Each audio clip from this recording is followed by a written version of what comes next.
Welcome to the show. Welcome to the show. It is a Wednesday. Crowder is going to join us a little bit late. He is in New Jersey doing some recording for The Pivot, and we've seen his setup. It's on a cardboard box, so I'm sure everything is going to go swimmingly when he joins us, but he will join us shortly as we work our way towards Monday night, which will be one of the biggest sporting events in South Florida in the longest. Crowder also out spending a lot of money. Bam Adebayo is a three-point machine. He had a guaranteed over last night. Bam's over was 14.5 heading into the game. Crowder heavied up on Bam. Bam delivered on the over in the first half. I think he may have hit it a second time in the fourth quarter alone. So nice game, nice bounce back game by Bam Adebayo, who was facing a little bit of criticism after his 6-point output. A little bit. And the Heat needed to hold on and win last night because that would have been an epic collapse. They had, I don't know what the lead was at one point. It had to be 20, 25 points at one point. So real nice to see him hang on, get that dub, and be able to have a little bounce back game for Bam because he needed that in the biggest way. I don't know if that satiates people. I'm reading Ira and stuff, Barry Jackson. I mean, there are people calling for wholesale changes to be made for this roster. I don't know if one game placates people enough. Probably not, but we'll see what happens tomorrow night. But you saw something yesterday. I'm not talking going to about overreact. Out of Bam? I'm just saying in general, because what I've been looking for at some point this season was for Tyler, Norm on the floor together, along with Bam, do something. The three of you have a good game. The three of you, because to be a legit good team, your three best players have to be the three best players every night. Again, I'm not. It's one game against Phoenix. Let's see what happens tomorrow against Boston. I know. Because I didn't want to come in here today, which is what I want to do and peacock a little bit. And you know, we'll have a little montage for Crowder a little bit later to poke some fun at him for some of the words he said about Bam. But overall, Hoch, like, you wanted to see something. You saw something. I think that's important. Also important was the way that they collapsed again and the game was in danger. You hate seeing that. For sure. But they were able to hold on. So celebrate a Heat victory, and we'll move on from there. The NFL head coaching search and interview process, it seems to be heating up a little bit because you're getting more and more word now on people interviewing. The Dolphins have completed interviews with Kevin Stefanski and Clint Kubiak, from what I understand. And I think the Green Bay DC, Jeff Hafley, is supposed to be interviewing today. I don't know if he has already or not, but that was reported by one of the reporters. I know John Harbaugh is meeting with the Giants today. I don't know when or where he has the Dolphins on his schedule, or if, I guess I should say, he has the Dolphins on his schedule. I saw Armando Salguero tweet out, let's be real. Harbaugh, 99% isn't coming to the Dolphins. Tomlin, 100% isn't coming to the Dolphins. The Dolphins, Stephen Ross, have tried and failed with 4 first-time coaches since 2012. It's time for someone who knows the job rather than learning on the job. The Dolphins could do worse than a 2-time coach of the year. And he's talking about Kevin Stefanski. Armando is saying, hey, enough with the cutesy interviews and, as Tobin would say, the shenanigans and the hoo-ha. Go get Kevin Stefanski. He's a proven head coach, not on the level of Harbaugh and Tomlin, but you're not getting them, according to Salguero. And everything we've read kind of leads us to believe that. Yeah. So he's like, go get Kevin Stefanski. The guy is a legitimate head coach. So stop doing the we hope this coordinator's the next great thing route. I'm kind of a subscriber to that. I'm not going to lie, only because of their track record. Well, I just don't think there's any other options in terms of, like, the big hire. Well, there's other options of going the route that has led you astray already. But that's what he's times. saying. That's what Armando's saying. Don't even go down that route. Don't go down the route of coordinators. Yeah. Don't do it. You failed on that 4 times under Stephen Ross. So if you're not going to get Harbaugh and you're not going to get Tomlin, Kevin Stefanski is the easy choice. Or Brian Flores. Another failed head coach. But here's the thing, Hoch. I'm trying to figure out, where am I going to put my chips in? Am I going to trust John Eric Sullivan, the new general manager? Well, you better. If I trust him, then no. There's no if. You have to. If we're putting all our trust in him, then it's not if. He was literally just hired as the new general manager. There's no if. All the trust is on now John Eric Sullivan. Should Stephen Ross choose to trust John Eric Sullivan? It's the dumbest statement. Of course he did. He just hired him for a multi-million-dollar job. As long as Stephen Ross doesn't doubt the guy he just hired. I don't know where you're going with this. Then shouldn't he trust any decision he makes in terms of selecting the next head coach? Because we're hearing a lot about Hafley, the Green Bay defensive coordinator. And clearly this guy's worked with a couple different people around the league. If you hire him, shouldn't you just trust his process? Well, he's going to. I understand that, but Salguero's saying, don't you dare go down the path that has messed you up in the past. And by the way, I agree with that. I don't want the coordinator because of that. But with that being said, let the guy you just hired make the best decision possible. That's not up for debate. Right, John Eric Sullivan is going to make the decision who the new head coach is. It is up for debate, because what if Stephen Ross, one of the implications here was, hey, I'm going to hire you. With that being said, I don't want you to hire an offensive coordinator or defensive coordinator for this position. I'd rather go with somebody like a Stefanski, a Harbaugh, like somebody who is an established head coach in the league. That you would hire someone who's on the same wavelength with you. So if you're interviewing candidates and one candidate says, I'm definitely going the coordinator route, and another candidate says, not definitely, but he could be leaning one way, and Stephen Ross may tell him, no, I prefer to go this way instead. You cannot hire someone to be the general manager of your organization and then undercut them on the first decision that they've been hired to make. It doesn't make any sense. Well, welcome to the Miami Dolphins. But what I'm telling you is whoever they hire is John Eric Sullivan's choice. Right. This isn't up to Stephen Ross at this point. Now, is it collaborative? I'm sure. But he interviewed a number of general manager candidates. So whoever was on the same wavelength with Stephen Ross is the guy now who's going to implement the collaborative plan that they've put together. We're going to find out if beforehand they had decided, yes, if we get rid of Mike McDaniel, it would only be for a head coach who has successful head coaching experience, or, hey, he's not the guy. Whoever you think is the next best head coach, we're down with. We're going to find out what the strategy was when they hire someone. They're not figuring out their strategy now. The strategy has been figured out. You don't hire someone for this job without understanding what they're going to do. So you're all in on Stefanski. You're all in on... I'm telling you that Armando Salguero is saying the Dolphins have struck out 4 times, and his suggestion is, if you're not going to get Tomlin or Harbaugh, which you're not, get a proven commodity. And I'm saying, like, you're aligned with that statement. I'm not necessarily aligned with it. It makes sense to me, but I'm not necessarily aligned with it because I'm watching what Ben Johnson is doing in Chicago. I watched what Mike McDaniel did for a couple of seasons with the Dolphins. I'm curious who the quarterback is going to be more than the head coach, to be quite honest, because I, in my opinion, that has a whole hell of a lot more to do with it. But I'm not sold on anything because I've seen it all work. You've seen both options work before. You haven't seen it work with the Dolphins. But you can extrapolate it further and say, well, it was working with Mike McDaniel.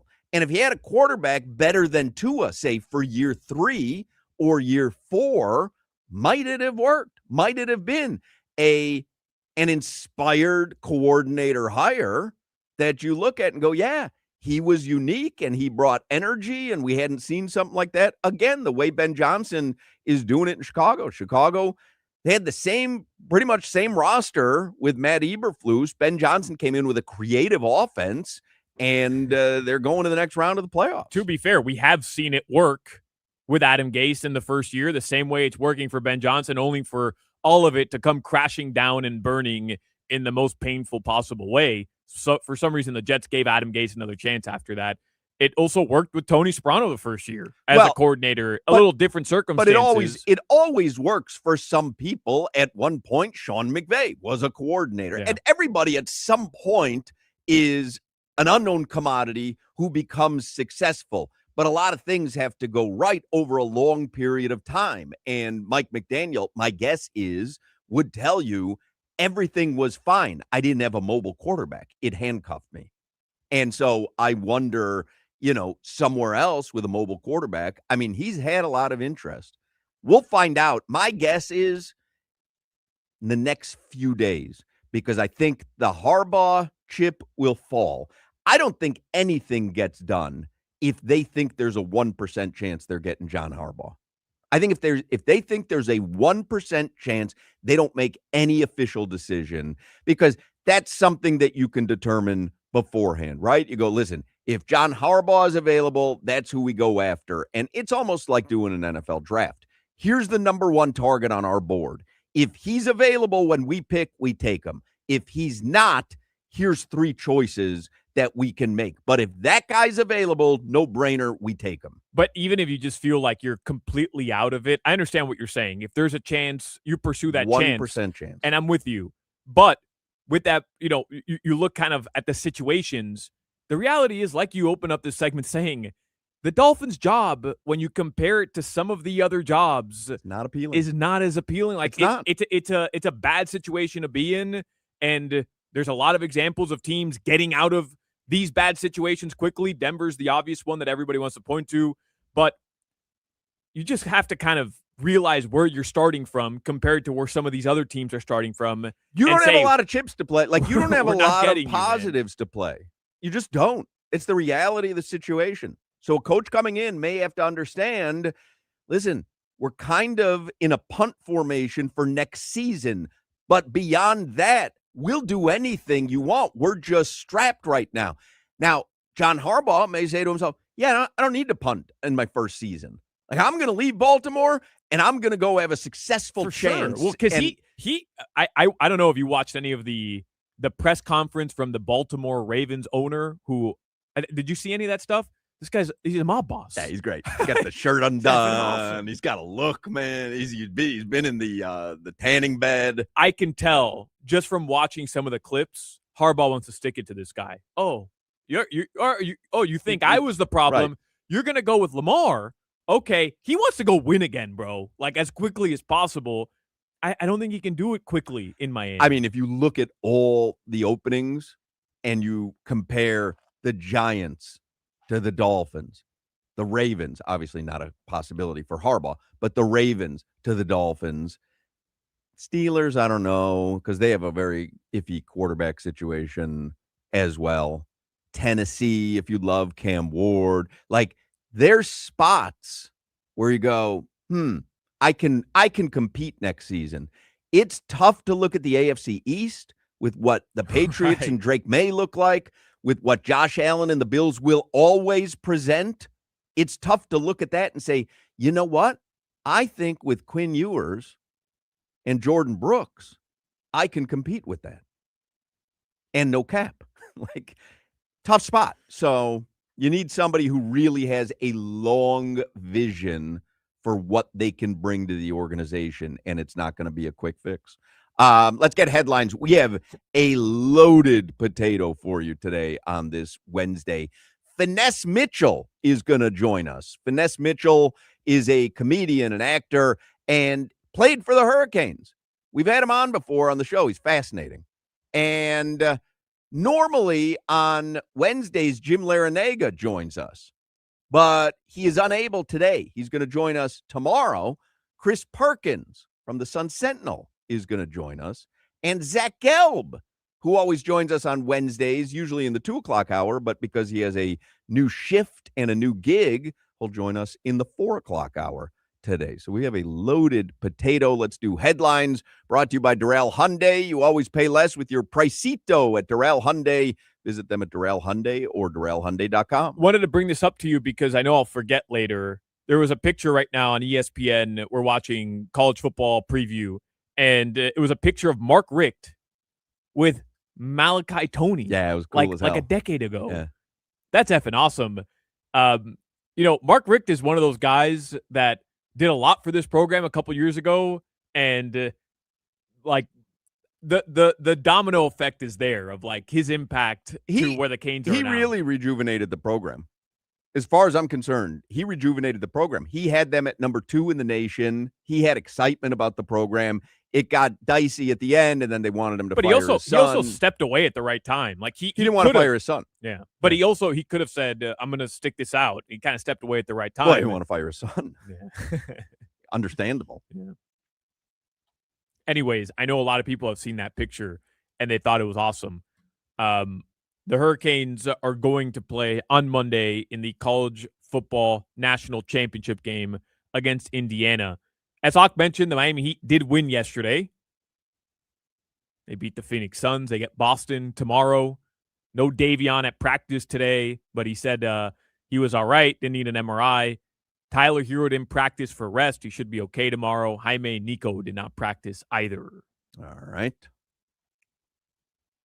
Got a little chippy yesterday in the game. You saw that? I did. Hurricanes, I know Coach Hell's not going to join us. Hurricanes men's basketball team beat Notre Dame yesterday. They've won, as Jimmy texted us, a lot of games in a row. And 10. Thank you. And I know we mentioned it yesterday, but they're like legit. They are 15-2 under Jay Lucas.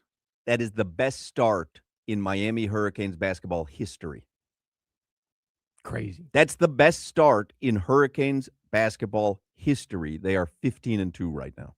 Did you see Bam passed Alonzo Mourning for second all-time? So funny that it's a scoring number after the show that we did yesterday about him not being able to score. It was almost like everybody forgot, too. The Heat posted it after the game. I don't think there was any mention of it on the broadcast. I think you forget how long he's been. 9 years. You're saying that they forgot that actual. Be number 2, I guess. It's not worth passing Alonzo Mourning? Yeah. Second all-time? People forget how long he's been here. Now he's got to double that and then do another 1,000 to pass Dwayne Wade. Fair enough. I think he's got a shot. All right. Your weather in South Florida right now, it is cloudy. It's going to get cold tonight, and then tomorrow night it's going to be in the 40s at around 8 to 9 p.m. Like, in the 40s. It's going to drop precipitously, and then you are going to wake up Friday morning, and holy hell, it's going to be cold. Freezing. Cold. It might snow. They're saying possibility of snow in North Florida. I'm betting it. You're betting it? I'm betting You're that on it's going to Kalshi? snow. Yeah, I'm betting that it's going to snow. All right. Anything else? I think it'll snow in Miami, too. It has before. That's your weather. All right.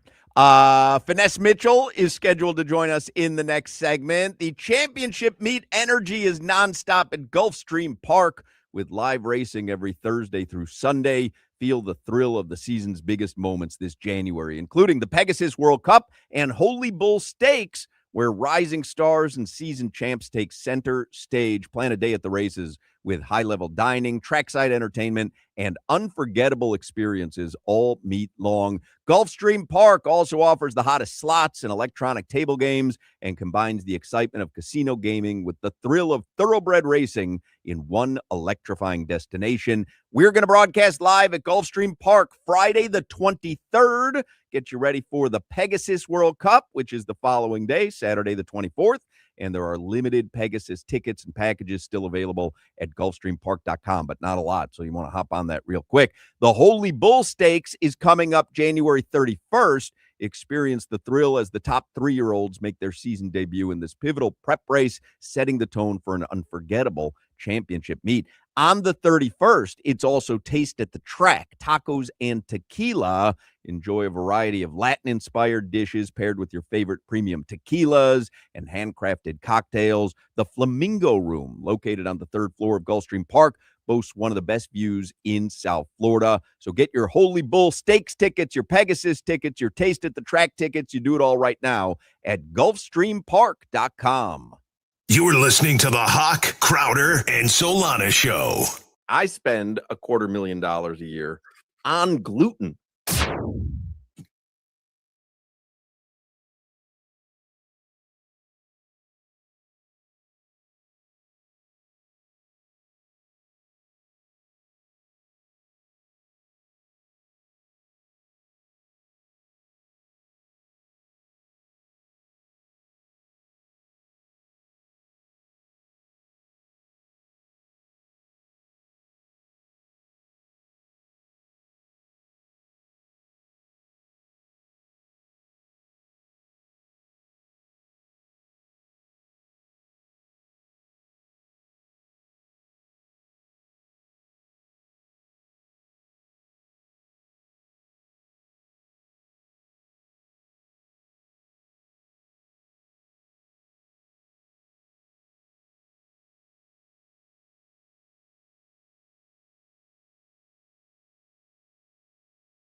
Always ready to go. Gonna sub in Chris Perkins here and juggle things a little bit for the remainder of the program. Chris Perkins is on the Toyota of Hollywood hotline, columnist for the Sun Sentinel. He writes about the Miami Dolphins, and he is joining us now. Hello, Perk. Gentlemen, how you doing? I'm a little bit encouraged by what the Dolphins are doing here. Well, here's the thing. So we haven't spoken to you since Mike McDaniel was fired. And I'm wondering if we reverse this a little bit. Do you think it was Stephen Ross's intention when the season ended to fire him? Or do you think the combination of probably hearing he's not the guy from Troy Aikman and every GM candidate that they were interviewing, combined with Harbaugh shaking free, kind of pushed Stephen Ross into this decision to fire him? I think it was the latter. And you know what? I'm kind of dumbfounded by this because, look, you fire Chris Greer on Halloween. Tua gets demoted, with 3 games left. If I'm Steve Ross, I'm parting with all 3 of them, with Greer, with McDaniel, and with Tua. And my mind was made up going into the finale against New England. When Mike McDaniel was on the job Monday, on Black Monday, doing the press conference with us, and then he further reveals that he's part of the decision to find the next GM to some extent. We don't know to what extent, but I was convinced Mike was staying. And I didn't like the decision, but I was convinced that he was staying. So the fact that he was fired on Thursday is just stunning, and it's borderline typical Dolphins buffoonery. I'm going to give Steve Ross the benefit of the doubt and just say he came to his senses, but I don't know how it got that far even. Like, how could he even consider bringing Mike McDaniel back? Right. It was interesting the way that it all played out. I don't think that was his intention when the season ended. I don't think he intended to fire Mike McDaniel. When you came out, though, you said, I'm encouraged by the Dolphins. Why? Well, I like what John Eric Sullivan, the new GM, is doing toward finding the new head coach. They've got, if I'm not mistaken, 7 of the 10 candidates have a defensive background. And I say candidates, I'm including Harbaugh, the people that they would like to interview. And Harbaugh has more of a special teams background, but defensive when he was a position coach. But my greater point is, a lot of these defensive coaches, I'm thinking, come with an aggressive attitude, an attacking attitude, a point of view of physicality. And that's not what we just saw with Mike McDaniel. I don't think they need to do 180 degrees and say, because Mike was speed and finesse, we need to go now with physicality and aggression. I think that this is an entire organizational attitude change that's needed, and it will be exemplified on the field by the coach and the style of play. But I just think the Dolphins kind of settled for participation trophies too much in the Greer, McDaniel, Tua administration or regime or whatever you want to call it era. I think a total cleansing is what's needed, and I think that's what John Eric Sullivan is bringing and represents. But if the Dolphins don't end up getting one of the head coaches that we've all kind of been looking at in terms of guys who have had success already at the position, Harbaugh's probably the most prominent, but Stefanski's another one. If they don't land one of those guys, Perk, is it a disappointment throughout this coaching cycle that they fell short of getting somebody, like you said, that can come in and immediately kind of change the culture because they've done it elsewhere? Yeah, you know what, Solana, ideally, I do want to see somebody who has experience. They haven't hired an experienced coach since Wanstead. I would like to have an experienced coach, but, the guys with the best experience probably either don't want to come here or you don't want them, right? Harbaugh doesn't want to come here. He's won a Super Bowl. Tomlin doesn't want to come here. He's probably not even going to coach next year. Mike McCarthy wouldn't want to come here and rebuild. Do you want Arthur Smith? He's got head coaching experience, but Cliff Kingsbury, he's been a head coach, but And so, of the guys that are on their list, look, I could see Anthony Campanelli bring some great energy and everything like that and some great attitude.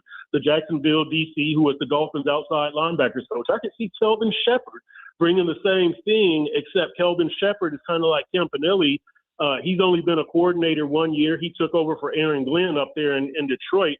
But I liked Kelvin Shepherd when he was a linebacker here. There's a lot of guys that on that list that I like. But when you talk about hiring an experienced coach, it's a very short list.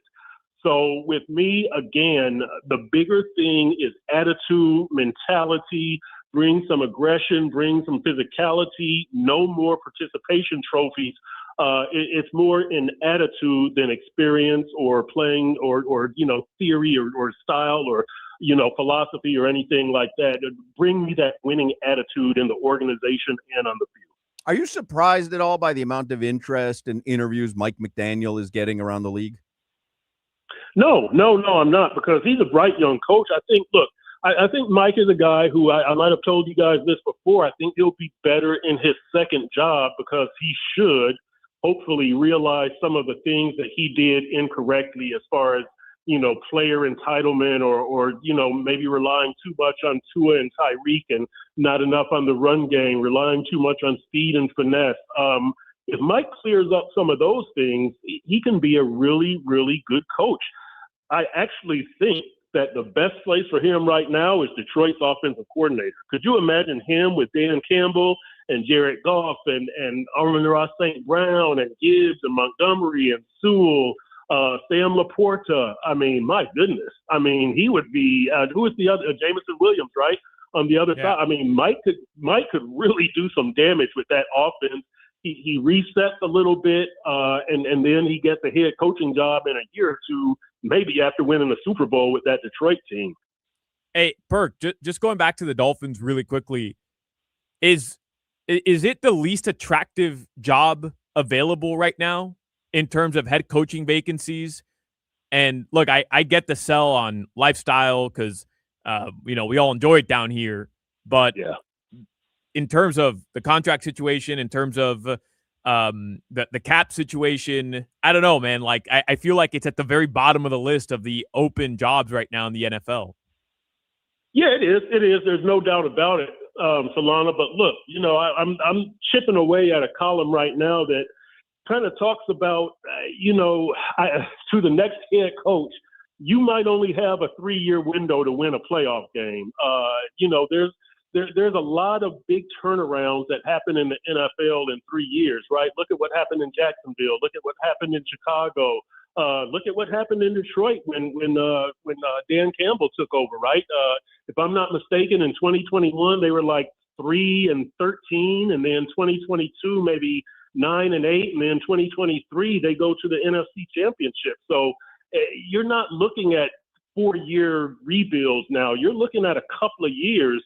Get my team a winning record or get me to the playoffs. In that third year, maybe you win a playoff game. So, that's kind of what I'm looking at here as far as the Dolphins and turning things around. Yes, it's not an attractive job, but turnarounds are happening pretty quick in this league. So, you don't really get a long honeymoon. Do you think Tua has played his final snap with the Dolphins? Oh, definitely. I would hope so, right? Because again, you're really, if you look at the big picture, look at how much you're breaking from that old era, right? No Greer, no McDaniel, no Marvin Allen, no Adam Ingroff in scouting, no Anthony Hunt in scouting. Like, you're making some pretty big departures. Tua needs to be part of that. McDaniel isn't here. You pretty much need to cut with the old. And speaking of that, I wonder if that's why Anthony Weaver has not gotten a job interview with the Dolphins, a head coaching job, I'd say, the head coach interview, because it's just very interesting that they're bringing in like so many defensive guys, 2 guys with Dolphins connections, right? Campanelli and Patrick Graham, and they're not interviewing Anthony Weaver. I wonder if they really want to cut free from that Greer era. If you really do, Tua doesn't need to be around. But even with that contract and the cap hit, like, you would just say, "Hey, we got to eat it. We have to move 100%. On." Do you think he would have? Did it? Look at them. Do you think he would have interest? Yeah. Would he have interest around the league? No, not as a starter. No. I don't think anybody is gonna. Tua's got go somewhere as a backup and then hope that the starter gets injured and he takes over the job and never lets it go. But definitely not this year. He's not going to any camp as a starter if the Dolphins release him. Is he the best Dolphins quarterback now that, it kind of feels like it's over? Is he the best Dolphins quarterback since Dan Marino, Perk? I mean, I know I'm asking you. Oh, no. I mean, look, I think Jay Fiedler was just as effective, although not nearly as talented. Ryan Tannehill, I mean, look, all Tua did was run up some numbers against bad teams. He threw it to Tyreek. If we really want to get down to it, because what was he before Tyreek? He's a cheetah merchant. Was he after Tyreek? Cheetah merchant. Yeah, I'm just look, Tua is a very talented quarterback. I think the Dolphins did him a disservice. I think they should have given him a better run game and a better defense and not put so much on his left arm. I think that's what Mike McDaniel needs to learn going into his next job.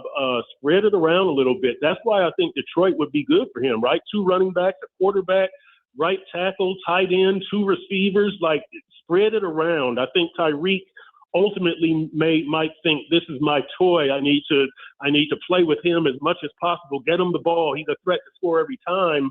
If they had this run game in 2023, they'd have been hard to stop.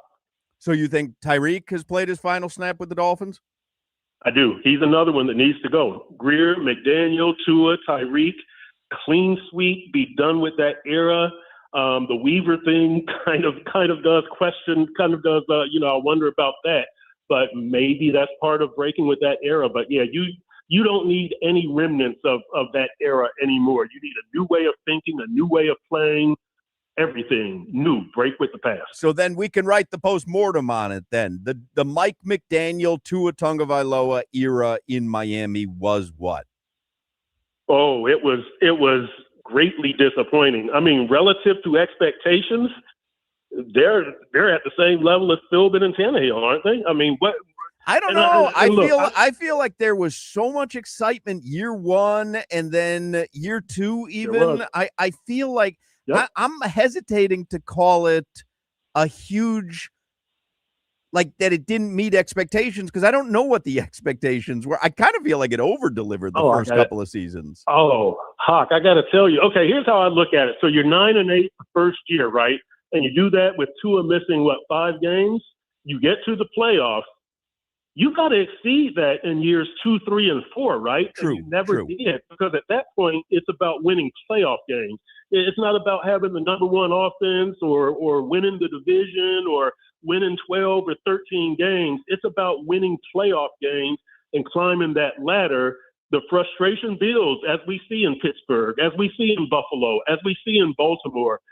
The Dolphins never even got off to a start like that. So you've got to win playoff games after 2022, and they failed to do that.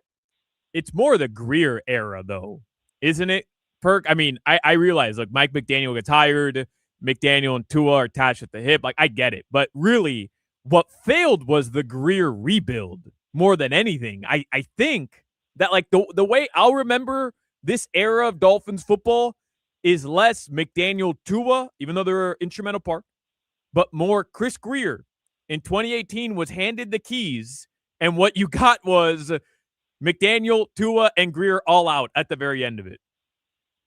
I kind of view the McDaniel Tua era was the highlight of the Greer era. Yeah, I mean, sure. and Greer, and Greer was almost, he made the trades and all that, but I just think it was so much of McDaniel's brainchild, so much of his vision, his identity, his offense. Chris Greer, again, I just kind of consider him Instacart, that Mike McDaniel made the shopping list and he gave it to Chris Greer, and Chris Greer delivered the groceries. And so he was not a strong general manager, so I consider it Greer to a McDaniel era.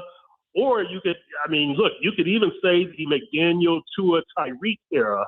However you want to slice it up, all 4 of those guys are involved. But I'd probably consider it more McDaniel to a Tyreek because Greer was just, he was the GM, but he wasn't a strong GM. Chris Perkins, you can read his work in the Sun Sentinel, the Sun Sentinel app. Follow Perk on social media as well. What do you think the timeline is? When do you think we'll hear something about a head coach? Wow, I got to tell you guys this very quickly. I'm a little uncomfortable with 10 candidates and 7 people making the decision. That's just too much, right? I mean, like, who does that? Who does that? Seems to I be a would rather see- big quorum there. Right, yeah, exactly. It's probably just going to be a bunch of joy. I can just see so many meetings, right? It's getting so corporate. You have the 2:30 meeting and the 3:30 meeting and the 4:30 meeting to talk about the 3:30 meeting, and so I just think it's a lot of gobbledygook. I think it's going to be bogged down, but I'm going to say by Senior Bowl, which is the game is January 31st. So to get there and be able to scout and all that, I would say maybe by January 27th. Wow, January so you 25th, think another couple weeks before we hear something? At the longest, It better be by the Senior Bowl. Wow, that's crazy. If, all right. You know what? I will say this, though. Alan Poupart of Miami Dolphins on SI.com pointed out to me on his podcast the last 2 Dolphins coaches have been named in February, Mike McDaniel and Brian Flores. Wow. McDaniel had been to the championship game and Flo had been to the Super Bowl.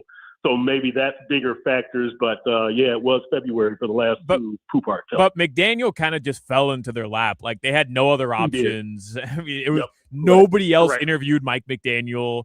He just he crushed that interview with Stephen Ross, man. He crushed it. Yep. He was kind of like being the workout fiend at the combine, right? Oh yeah. Hey, Perk, stay warm starting Friday. It's gonna be very cold here in South Florida. Yeah, I think I'll be okay. I think sure? It's gonna be in the 40s, maybe even the 30s. Are you gonna put the heat on in the house? Oh yeah, definitely. Okay. The heat is going to be on, but right. I'm not going to be the guy who gets frostbite or something like that in Miami because you were trying to be a hero. Now Right. I will dress appropriately, but a little hot cocoa, a little Bailey's, a little peppermint. Yeah, I'll be good. All right. Don't go out if you don't have to, though. Stay indoors. Right. That's right. That's right. The frost warning, black ice, all that kind of stuff. We'll see you, Perk. All right, guys. See you. There you go. Chris Perkins from the Sun Sentinel. It is great to be a Miami Hurricane, and that means you got to get to Caneswear in Davie. I wish I was there right now. Get your Hurricanes merch right now at Caneswear. If you're going to the national championship game, you better be decked out in new gear if you're lucky enough to be going. If you're just watching the game like I am on the 19th, you still got to be decked out in brand new Canes gear. I mean, how often do you play for a national championship? Once every 23 years? I mean, get to Caneswear. We've been waiting for this season for a long time. They've got so much stuff there at the store and online. So make it a point to get to Caneswear today or tomorrow, over the weekend, whenever you can. You know, if you got some cash for the holidays that you've been waiting to spend, get it, spend it on some Canes gear, you know? I mean, holy mackerel, that place is a party. Caneswear, if you've never been, it's Cane Central. Everyone who walks in that place loves the Hurricanes. Everyone who works there loves the Hurricanes. And now you throw a national championship game Monday night behind it. That place is Canes Central. And we all have seen how much tickets cost for the game. So instead of doing that, you buy yourself some new gear at Caneswear in Davie. Follow them on social media as well, because they're putting up some incredible content. They've also got great merch going up on social media. Just look for Caneswear on all your social media outlets. They've got shirts, hats, jerseys, shorts, hoodies for you, the entire family. Show the world how you rep the U. The place to get it all is Caneswear. It's on University Drive in Davie, right next to La Spada's, or shop online at caneswear.com. Caneswear, the spot South Florida sports fans shop. This is Hoch, Crowder, and Solana. What about FD Florida and FD Sun? How about FU? Today's topics are sponsored by local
We back at it with the steady, Hotman, Crowder, and Solana. 305, cafecito time, dame una colada. Got some interviews next, always got dope guests. Get the cesspool live, dropping comments and likes. We about to get right, talking sports, my G. Listen to Odyssey and 104.3. Live and back on GeorgiaMusic.com. Hitting it at the park like the Matt Mervis bomb of power. Get ready for the 3 o'clock hour. Get ready for the 3 o'clock hour. Get ready for the 3 o'clock hour. Get ready for that 3 o'clock. I'm ready. Ready for that 3 o'clock. Talk about it, Georgie. Are you ready for the 3 o'clock? Georgie does our show open, our 3 o'clock hour theme song, and now our 4 o'clock hour theme song. So if you listen, and the 5 o'clock Funky Buddha Happy Hour theme song, the banger, is going to be dropping any day now. So Georgie will have a track at the start of every hour on this show. You can follow him on social media, Georgie Music, JorgMuzik. Talented local guy, loves the show. We love him, and he is dropping banger after banger, and we appreciate it. So we have a lot of stuff to get to on today's show. By the way, Friday, we're going to do the show from Radio Row on Miami Beach. We will do the show from College Football National Championship Radio Row on Miami Beach. I don't know who's going to be there. I don't know how big the Radio Row is compared to Super Bowl Radio Rows and other Radio Rows that we've done, for prize fights, but we will be there Friday on Miami Beach. I'm not looking forward to it because it's going to be so cold. I'm looking forward to being on Radio Row. I'm just not looking forward to leaving my house on Friday and having to drive to Miami Beach in the cold. I don't know if my car will work in that kind of temperature. Like, I don't know. Do we know where Solana is, Jimmy? Where have you been? The show's going on. There's no Crowder. There's no you. Like, where'd you go? You went to the bathroom? No, I was literally sitting on my computer right there. I just lost track of time. That's on me. You lost track of time? I lost track of but time. Aren't you at work? Yeah. But I was working. It's not like I was just scrolling on Twitter. That's my fault. My bad. Lost track of time? What were you doing? Normally, like, somebody would just come out and just yell, "Hey, we're coming back." I'm sitting right. I'm literally, you could see where. Did you have your cell phone? Well, it's in my pocket, and I was locked in on producing something. So, what were you producing? Do you want to hear it? Is it the thing for Crowder? Yeah, yeah, of course it is. I mean, shouldn't it have been done before the show started? Well, Hoch, I'm not at home. Like, I was at heat practice, and I came here. I didn't tell you to take 7 jobs at the radio station. I tapped out at 1. Len just asked me to do another job, by the way, during that commercial break. Really? Not a joke. He wants me to help him out with something else. Yeah. That's on me. Honestly, I'm taking full responsibility. I appreciate I've got to that. be better. And I apologize to everybody at home. I appreciate that. I was drinking at the we're here at the station. I was drinking at the fridge. I don't know. It was you that bought me the creamy vanilla Coke Zero? I bought a bunch of them yesterday, and I figured somebody would get stuck with that, whatever that No. is. I have this at home. I love this. You like that. Yeah. Creamy, holiday creamy vanilla Coke Zero. And I pull it out from the fridge because you had bought some yesterday, but Crowder also brought me some yesterday. Yeah. So that we had like 9 Coke Zeros. So Jimmy put them in the fridge for us. I went to go get this one. Instead of the regular Coke Zero, I chose this. And our VP GM, Claudia, is in the building. And she said, oh, I guess you're pulling out one of those Coke Zeros that I hear you talk about on the show all the time. Right. And I said, yeah, as a matter of fact, I am. I said, would you like to try this version of one? She said, no, I don't drink soda. And I said, really? You don't drink any sodas? She said, nope, I do not drink any sodas. And I said, Claudia, let me pour you a cup of this creamy vanilla, holiday vanilla Coke Zero, because I think I'm going to change your life. And she said, well, I really don't want to drink any soda. I don't drink soda. I said, allow me. Why? Allow me the honor of pouring you a small holiday creamy vanilla Coca-Cola Zero Sugar. Oh, my God. I would have fired you. And right she there. said, okay, I would try it. And I poured her a cup, and we cheersed. And she was delighted. She said, "This tastes like a float." I said, "I know. Yeah. And there's no sugar in it whatsoever." And she said, "I think I'm going to start drinking those." I said, "Welcome to the club." And now I'm going to go do a segment. Well, congrats. You just gave her carcinogens in a cup. But if somebody tells you you do that, I don't What? drink soda. Yeah. Okay. All right. Then it's not for you. You just move on with your day. Well, no, not if I think it would improve their lives. I know what's better for people. And this, you think it's a fault. I happen to think it's one of my greatest attributes. I don't listen to what other people tell me they like, dislike. I know. That's why Girl Scout cookies are on the decline, because I've been speaking out against them for 10 years. Right. On the decline, you say? That's right. So you think creamy vanilla Coke Zero, Holiday creamy vanilla Coke Zero. holiday creamy, okay, will improve the quality of our general manager's life? Yes, I believe I already have. Now, because I'm somebody who doesn't drink soda. correct. Just let me be. Yeah, I'm happy to let you be. I don't give a crap about you.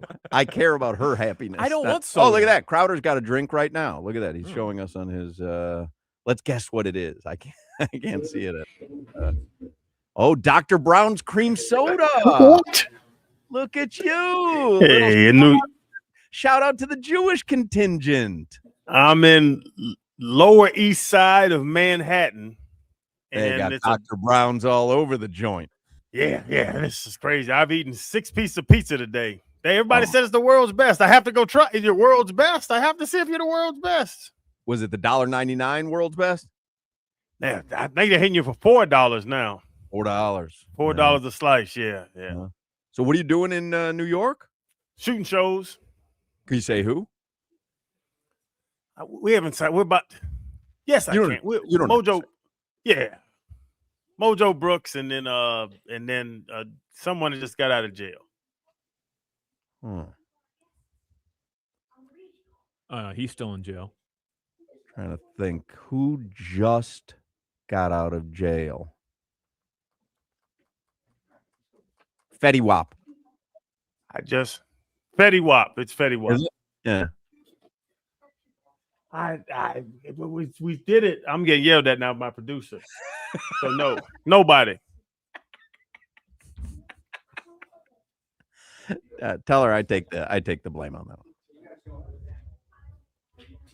I was telling Solana before you signed on, I had Claudia drink some of this holiday creamy vanilla Coke Zero. She doesn't drink soda, but you had brought this for me yesterday, and I made her drink some, and she loved it. It's delicious. I know.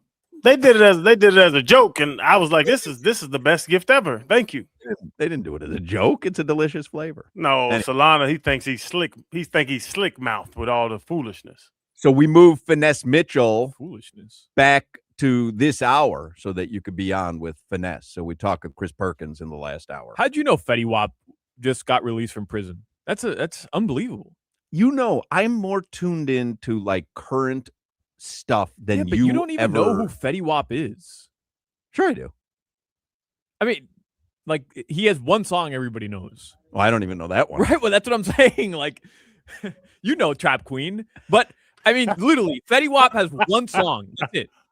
Really. But I follow TMZ and people and stuff, so when he gets released from jail, it's all over my timeline. But, like, I follow that stuff, too. But when it's somebody that I just don't know their stuff, it doesn't register. Right.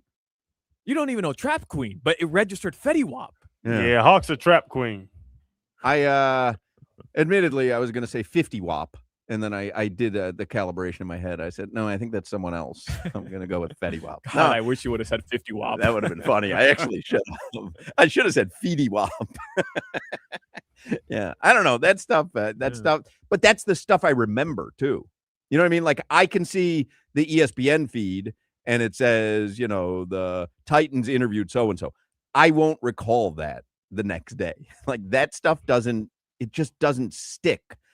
Fetty Wap getting released from jail, that sticks with me somehow. I believe Tekashi 6ix9ine is back in jail. Deservedly so. What do you think? I mean, man, that guy's such a weirdo.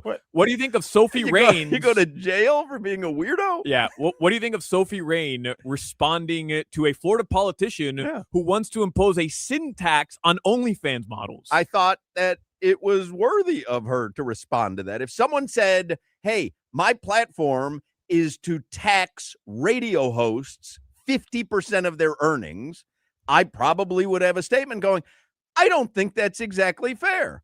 And this guy wants to tax adult entertainers on OnlyFans 50% of their earnings, which would affect Sophie Rain probably more than anyone on OnlyFans, or maybe Jimmy, because your prices would go way up, Jimmy.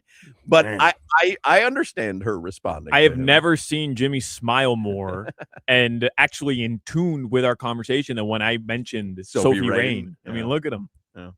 Jimmy, who's that? I don't know. Lie. Hey, Hog, what do you know what WAP is? Because it's a weird name to be called. Well, it happens to be an Italian slur. Yeah. If you just say it that way. Well, if you direct it at an Italian. Sure. Correct. Oh, okay. Yeah. If we have Gino on tomorrow, don't call him that. See what Cardi B thinks about it. Well, I know the song.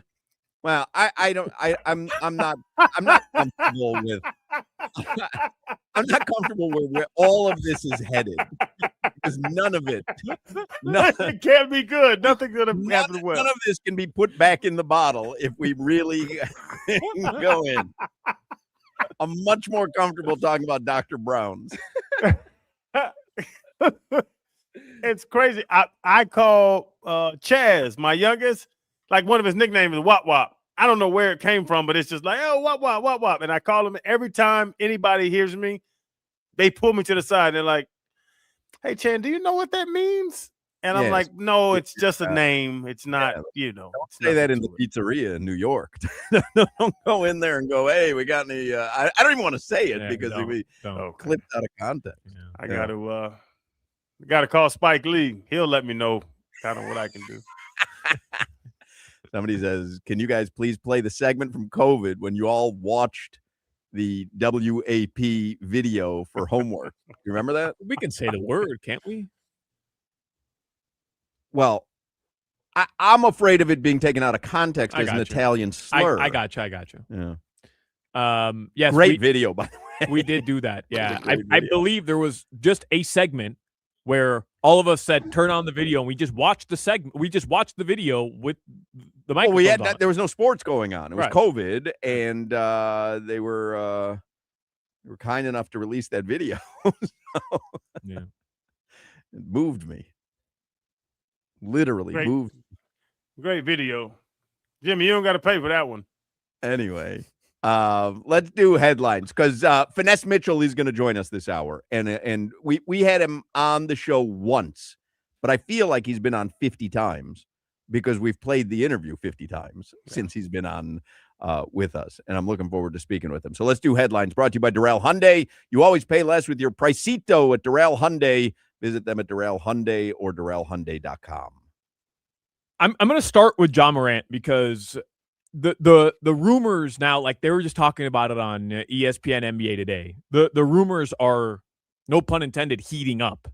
And Bobby Marks is proposing trade ideas just now on ESPN NBA. And everybody seems to think that the Miami Heat are going to trade for John Morant. So let me give you they're little the bit favorites, of context. by the way, on like Bet Online. They're the favorites to obtain the services of John Morant. The Grizzlies are in Europe. They're supposed to play a game against the Magic in Germany. John Morant's not going to play. He has a quote-unquote calf injury. The report from Yahoo, Kelly Aiko covers the Grizzlies, is that John Morant upset about the trade rumors, doesn't want to play for the Grizzlies anymore, and there's two player accounts that, according to sources, said that he doesn't want to play for them anymore. But here's the key in this entire thing. In the report, they talk about how John Morant would be very interested in Miami structure, and he has a lot of respect for Spoelstra and the detail-oriented organization. Like, I don't buy any of that stuff. I just think it's coming from his agent. But the key is, quote, additionally, Morant, with 3 years and $125 million remaining on his current deal, is hopeful of securing a max extension by next summer, sources say. This dude doesn't think Memphis is going to give him the max extension because why would they, considering the headache he's caused and the amount of games he's missed due to off-the-court stuff and the fact that his play has dropped off and they stink. So he wants to get out because he wants to force another team to give him a max extension when, by the way, he's already due $125 million over the next 3 years. So for everybody who's really expecting the Heat to trade for him, and don't get me wrong, I'm a little interested, but that to me in the report is key because where do you think that report is coming from? And he wants that extension, but from somebody, and he's going to probably get it from somebody. I don't think it's going to come from the Heat. Agreed. No. And it's funny, like he said, he accepts it. He loves Spoelstra and Riley and all that stuff. Solana, I think you hit it on the head. It's his agent playing the game, but he doesn't want that. He doesn't want weight clauses and workouts and all that stuff. Like we saw, what was the big dude's name with the Braves that played with Deion Waiters? JJ? Oh, James Johnson. James Johnson, yeah. James Johnson didn't want to be here. He didn't want no weight clause Wednesday before a game. Like, you have to want to be in that situation. I think people think they do. I think people think that to themselves, I haven't had success here. I can get it there and I'll buy into the system, whatever. I think Jimmy Butler thought that. And then after a while, he was like, yeah, I don't like this. And he was getting his way in a lot of ways. Anyway, I actually think post Jimmy Butler, it's going to be tougher for a superstar who you're questioning is whether a superstar or not anymore to get a lot of the foolishness that they put up with Jimmy. The thing with James Johnson, though, is that he had his best season of his career here, and he got paid by the Heat because of that season that he had. Right, and then he got comfortable and he got fat. But that South Beach flu is the phrase that it's just so much to do. It's so much fun. There's so many avenues to enjoy yourself and get lost in Miami. And that's true. And you see it with a bunch of players in different sports where a Jimmy Butler can come here. I don't know if a John Morant, like we joke about James Harden. I don't think James Harden should be in Miami. James Harden, his play would drop off in Miami. There's certain players that you see that say, I don't know if the South Beach lifestyle is made for him, and John Morant is one of them. Zion Williamson, he's another one. I could name the guys that do not need to be in South Florida. I would like to bring Zion and Ja here. They're destined to play together. Have the 1-2 punch from the 1-2 picks. Oh, I mean, you're talking championships, multiple. Wendy was saying, I saw a clip earlier. He was saying Zion has the best contract because it's not guaranteed long-term the way that any of these other guys are. And, he isn't available, but he doesn't carry all this drama. I mean, he's just not available compared to these guys. He got some drama, though. If we want to go back to the music videos that we watched, he's got some drama. Fellas, Tootsie's is open from noon till 6 a.m. Do y'all remember that? I think the national perspective of Pat Riley and Heat culture really needs to start changing to Eric Spoelstra and Heat culture. And that is not at all me disrespecting Pat Riley. Like, he's the architect. Bro, Eric Spoelstra has a command and the respect of players and the NBA at large. He's the Team USA head basketball coach. John Morant doesn't relate to Pat Riley, and that's not a bad thing. He does to Eric Spoelstra. He would respect Eric Spoelstra. I know it's a fine line, but it's Eric Spoelstra's culture right now. No. Not Pat Riley's culture right now. I totally disagree with that because if you cross Eric Spoelstra like we saw LeBron try to do, then you got to call in the big gun. But it's Pat Riley because that's the big gun. That was 10 years ago. That was over a decade. That's not so you're telling me these young kids don't respect Pat? They respect Spoelstra over Pat Riley? I think they probably do, basketball-wise. I still think it's Pat Riley's organization as long as Pat Riley's here. Right. But I think Spo has enough swag now that there's no more, well, we'll see what Riley says about that. I don't think that exists in the Heat organization I'm talking anymore. Strictly relationships with players, right? Not front office stuff like people still want Riley to have the iron fist in negotiations. I'm talking player relationships. Pat Riley's not coming down and yelling at John Morant because he missed a practice. Now, he might have a conversation with him behind the scenes. Eric Spoelstra will handle that. Yeah. Like, he doesn't need Pat Riley to come backup and handle that stuff for him. All right, let's finish up headlines because Finesse Mitchell is going to join us this hour. Have I given you a headline? I don't know. The Miami Dolphins have added reportedly a 10th candidate that will interview for the job, Anthony Campanelli. He was the star of Hard Knocks. He's a badass from what I remember. I mean, he'd definitely be the opposite of Mike McDaniel. They just interviewing everybody. Interview me. Well, listen, throw your name in the hat. Just 10? You need 10 people to talk to? Come on, man. What are your qualifications for the job, Crowder? I don't know. Well, there you go. You failed the interview. I run a tight ship. You failed the pre-interview. I run a tight ship, sir. You failed the application. Mr. Ross, I run a tight ship. Blitz the hell out of him. Right. Oh, we gonna blitz. The two coaches who have reportedly already interviewed for the job, just a quick update, Seattle OC Clint Kubiak and Stefanski apparently was here on Monday, had an in-person interview. Somebody texted in, Hoch, the minority owner of the Grizzlies, lives in Boca in the same community as Bob McAdoo. Bob McAdoo lives in Boca? How have I never run into Bob McAdoo? He doesn't like avocado toast. I bet he does. And if he doesn't, I got spots for him. Bob McAdoo's in Boca. That's NBA royalty. But why does it surprise you? He's worked with the Miami Heat for I know, but I feel like I would have run years. into him. I've seen Chris Carter at the mall. He lives in Boca. I've never seen Bob McAdoo out and about. And trust me, I'd recognize Bob McAdoo.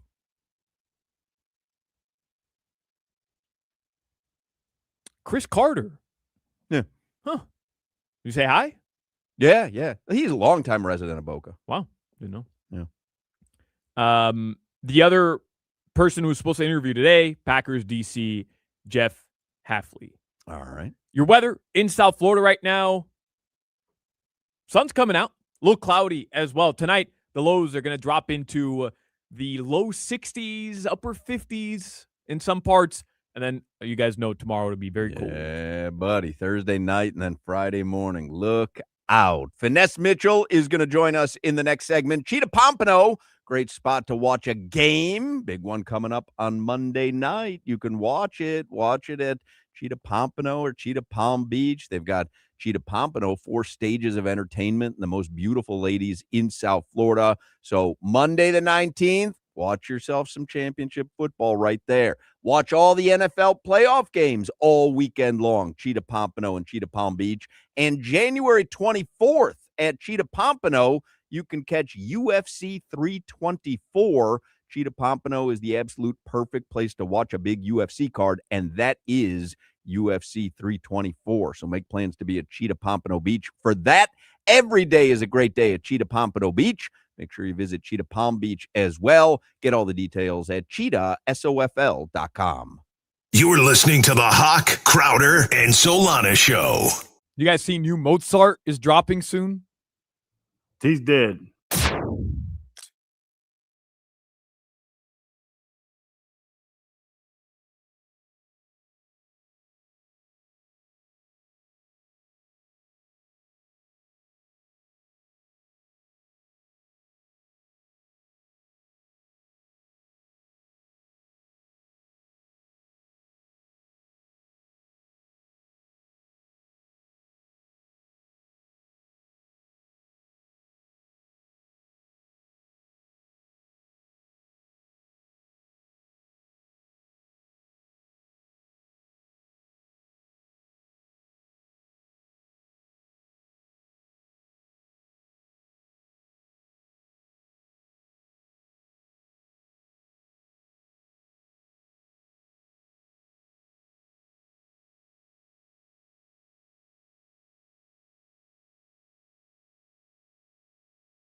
Hey, Finesse.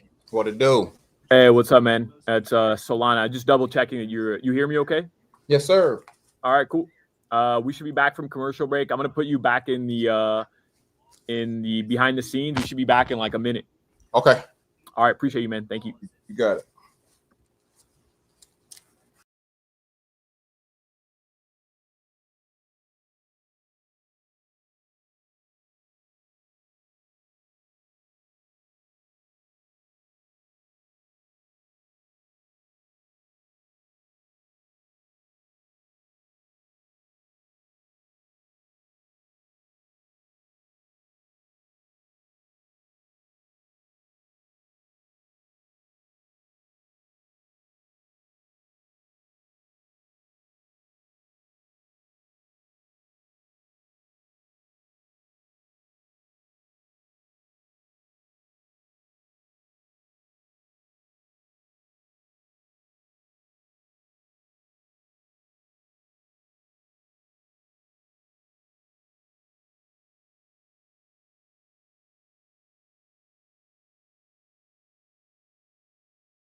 Yo, yo.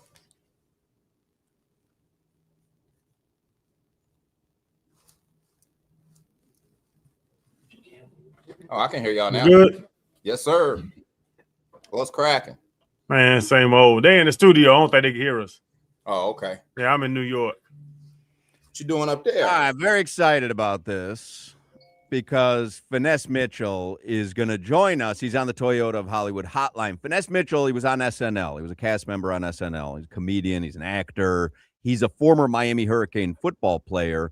He was on the show with us one time, Crowder, but we feel like he's been on a dozen times. Yes. Because we have replayed that interview a dozen times.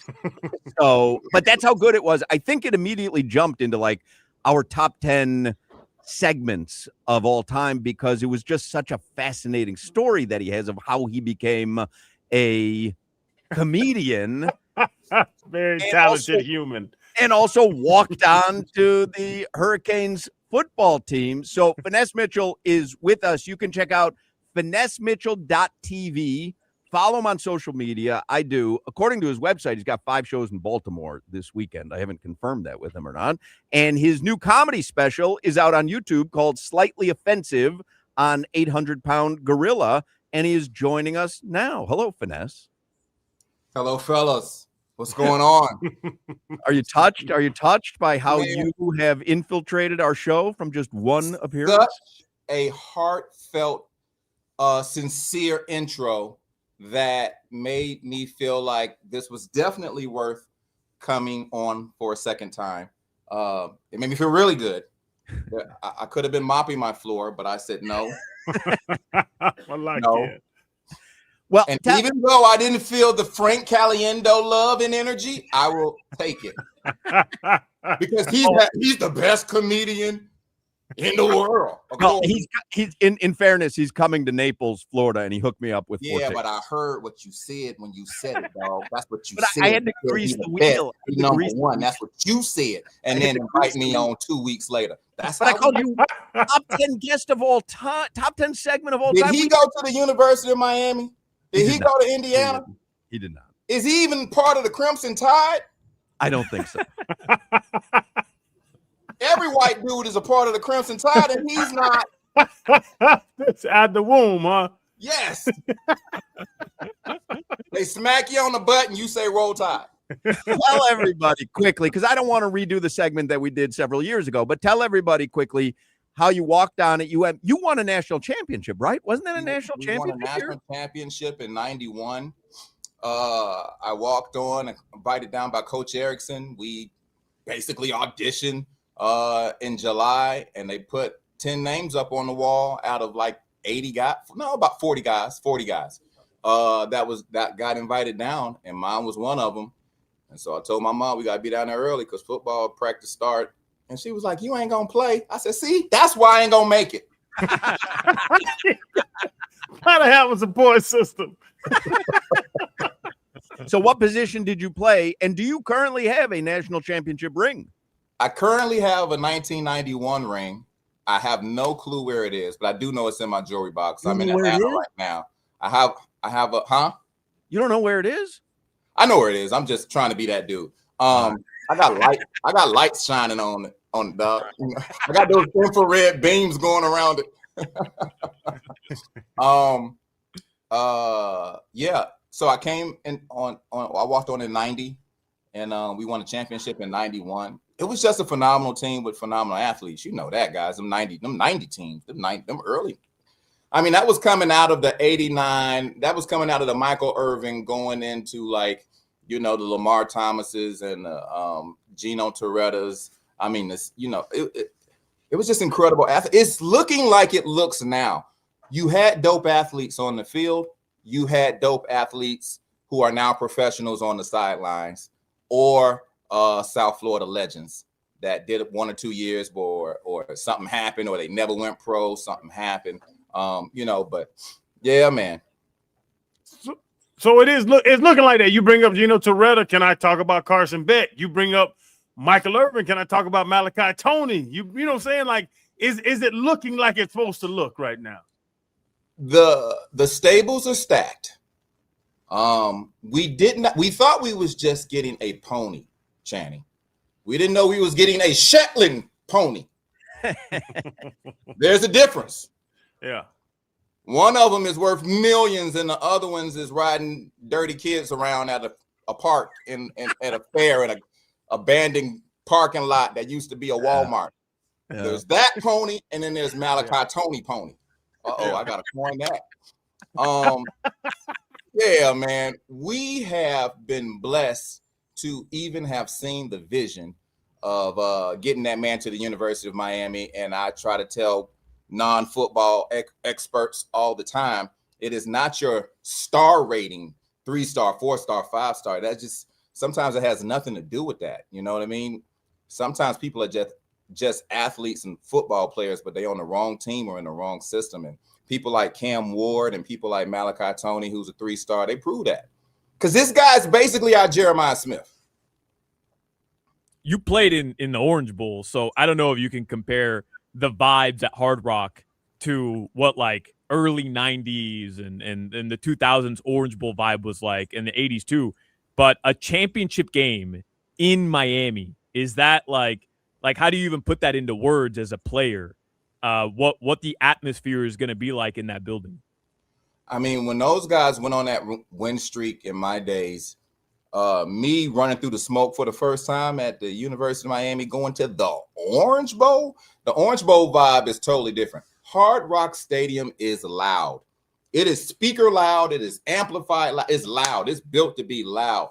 But what made the Orange Bowl special was that, it was always a good 60,000 people in there, even to see, the nobody games.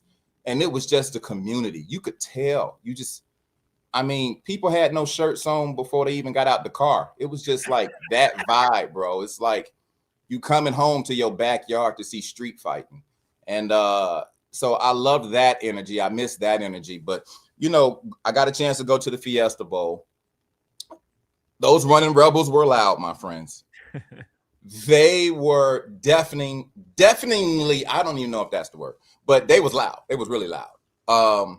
And so if we can match that type of energy in the Hard Rock, and I heard it like that when I went to the Notre Dame game. Y'all see how I'm dropping all these games I went to. But I was in the building for the Notre Dame game, and that was a party. It was loud and it was a club. The music that they were playing in between the songs, I don't think you can even play that on TV. So it was a club in there.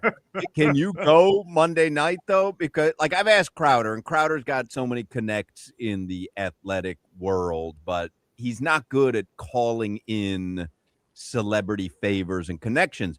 You were on SNL. You're all over the place in media.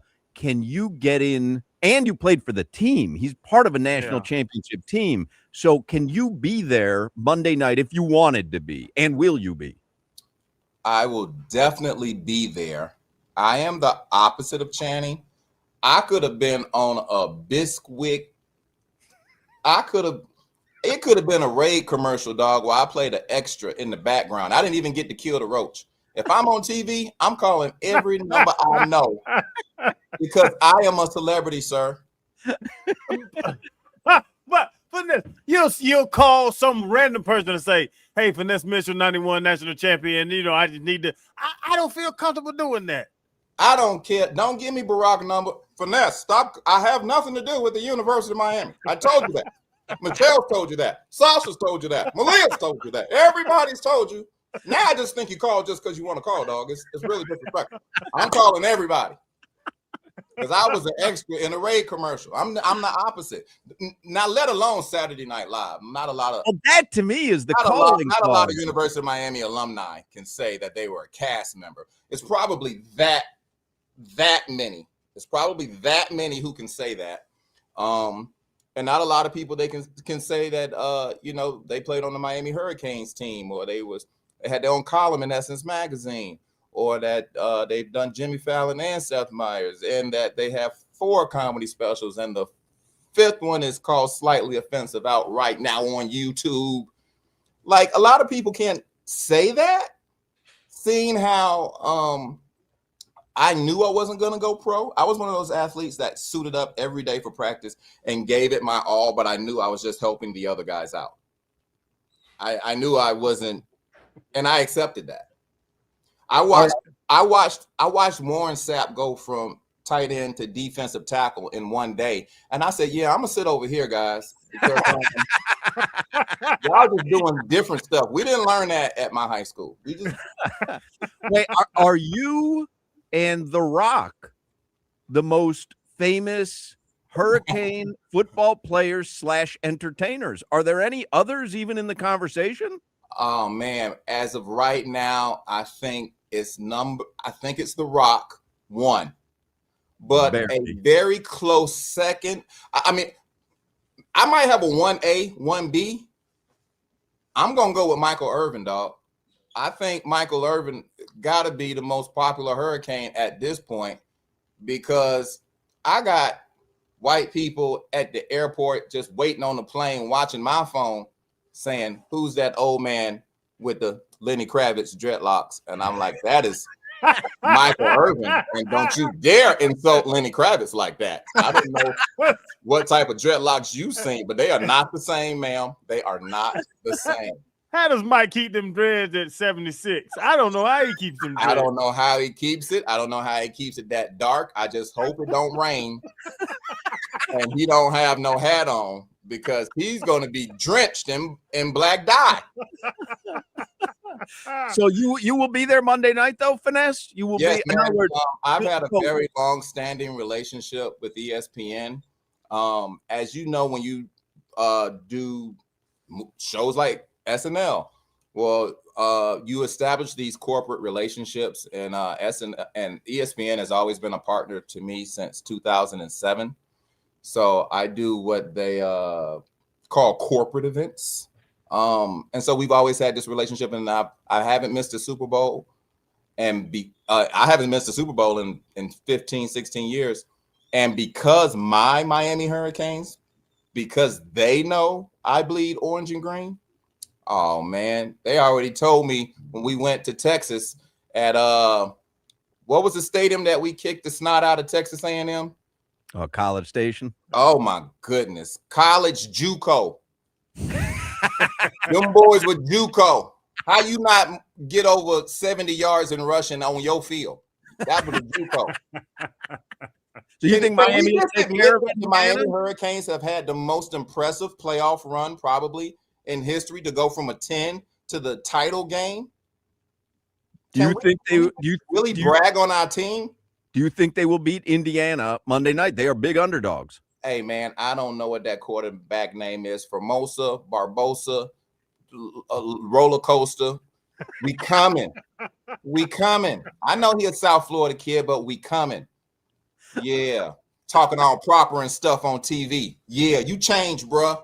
You changed. Fernando Roller Coaster.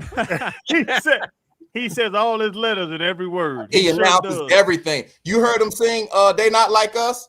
He walking around, they're not really like us. That's not how it goes for Mosa Barbosa, Laratosa. That's not how the song go. Stop being all proper. He's winning trophies and awards and stuff, and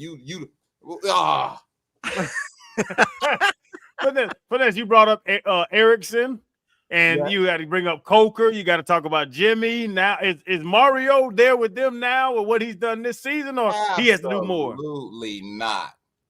We like Mario right now, but we still know he's capable of calling a timeout during warm-ups. So we know we got to keep our eye close to the vest with Mario. We love the growth. I am a guy, when I look at Mario Cristobal, I've always been impressed with him. When I was a freshman, him and his brother Lewis, they were on the O-line. They were seniors.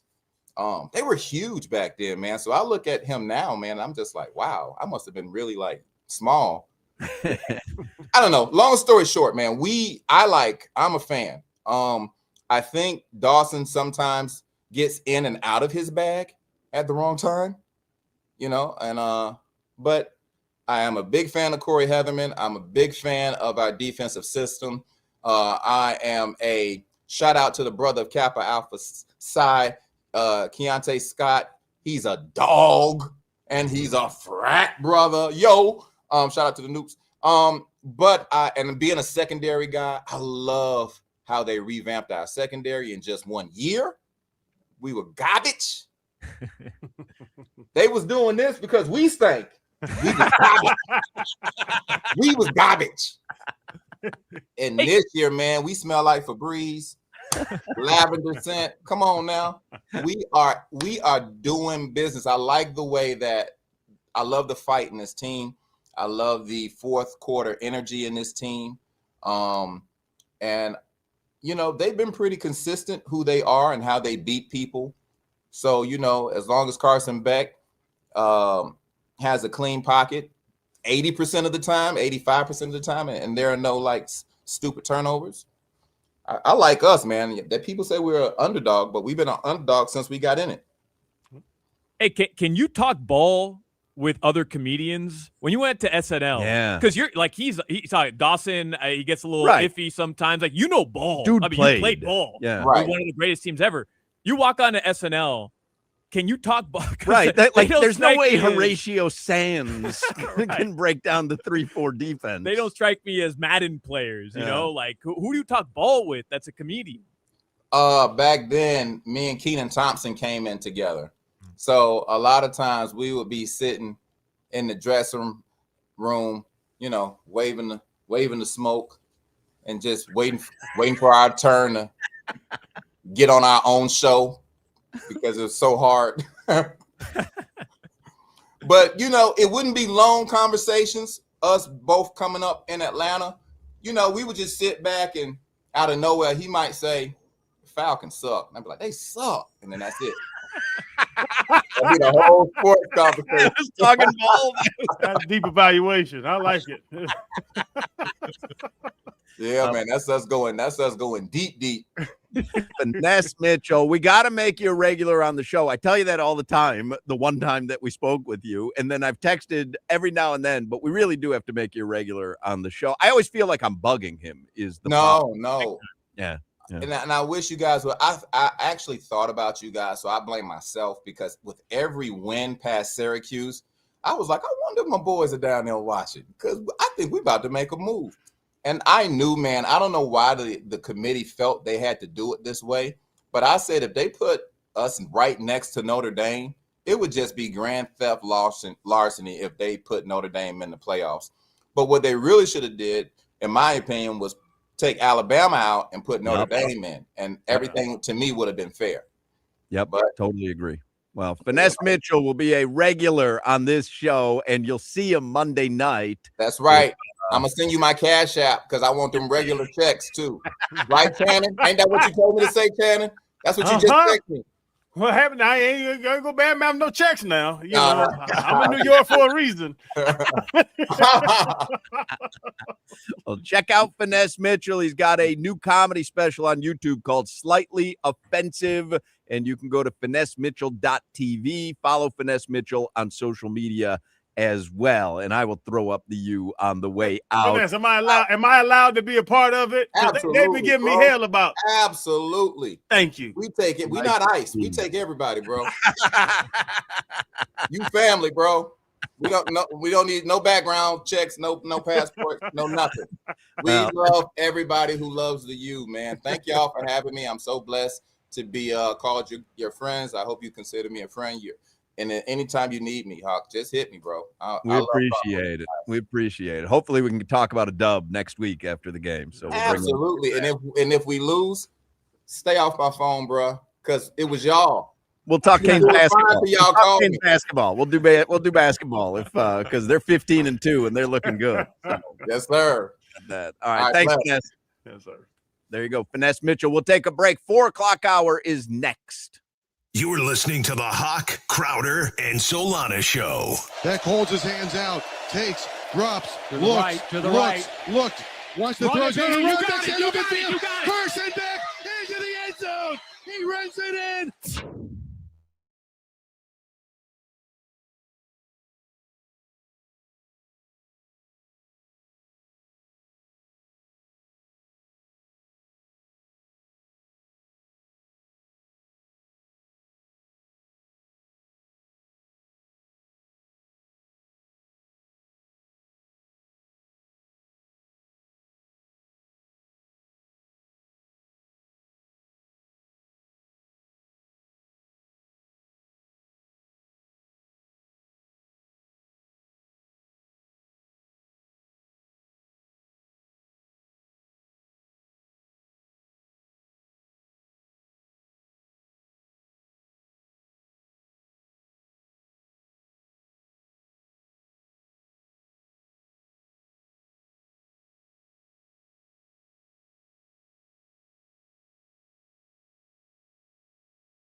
Four p.m. and we back on the clock, so don't get cutesy. Dog lead the station unlocked. We got the sports talk and the drama to make sure the T-clock. WQAM is the Avengers with no weak spot. For Joe Rose, Woody Bo, Omar and Moore, Tobin and Leroy giving goosies galore. Yeah, for 2 to 6 is reserved for 3 legends. The captains of America, not no Chris Evans. For Spritz to McRibs and calling out game scores. Hotman, Crowder, Solana. Get ready for some more. Throw up those fours for the 4 o'clock hour. Thank you, Georgie. Georgie Music. I just sent you guys a tweet from the Dolphins. Dolphins have completed an interview with Jeff Hafley for their head coach position. He's the defensive coordinator for the Green Bay Packers, so you would assume there's probably sort of in on that. We just dating everybody. You can't date everybody. Well, sometimes you really got to throw the Kavorka out there if you want to go home with someone. We're putting our Kavorka on. It's like the Bachelorette. She's making out with 22 dudes on the first night. Yeah. And you go, this is a bad idea, but she's just looking for love. Bachelorette. Yeah. So, aren't you engaged? I will let you know that's not how it goes. That's exactly what you watch when you're engaged. What are you talking because about? Women love the Bachelorette. I haven't missed an episode of The Bachelor, The Bachelorette, Bachelor in Paradise, Bachelorette in Paradise since 2004. What about the Golden Bachelor? Them old people kissing on each other. Oh yeah, I gotta watch that. That one freaked me out a little bit. Yeah, I'm not gonna lie. Understood.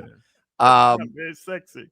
4 o'clock hour. We'll do 50 minutes of heat in a second. Crowder cashed his Bam Adebayo over tickets yesterday. That was and I bet before the game over 230. I forgot to send y'all the screenshot. I hit him in the head yesterday. He did hit him in the head yesterday. Bam had the bounce back game that we questioned. Is he the guy who shrivels up after the 6-point performance, or does he come back strong? Dude was knocking down threes like he was Trae Young. I say Trae Young just because I saw a push notification. His debut has been delayed, sidelined through February's All-Star break as he deals with MCL and quad injuries. Yeah, that won't backfire on Washington. No chance. It's gonna backfire. How about the Anthony Davis thing too? So weird. Hey, What happened? Two notes that I wanted to mention. They announced Jim Larinaga is usually on with us on Wednesdays. I told you at the beginning of the show he's unavailable today. He's going to join us tomorrow. The University of Miami men's basketball team has announced Coach L night this coming Tuesday. So Monday night, you got national championship football. Tuesday night, they are going to honor Coach L at the Watsco Center. FSU is in town. Now, how great would it be if we can walk in there, if Mario Cristobal can make an appearance at that game after just having won a national championship, and we're celebrating in front of FSU? I mean, if all goes well Monday night, we could have a great Tuesday night at the Watsco Center. Good call. But me, Crowder, Solana, Jimmy, we are going to be there at the Watsco Center Tuesday night, the night after Monday, Tuesday night, the 20th. You've got a West Coast game, so you'll come early. Oh, no, that's fine. I'm just saying, man, I hope the Canes win. From the standpoint of the vibes in there could literally be unbelievable on Tuesday for Coach L. Or we just start focusing on basketball. Yeah. I think Crowder's disconnected. He has a choppy internet feed there from New York. So it's choppy now? It's just your video. Your audio sounds okay. Oh, okay. I don't like it.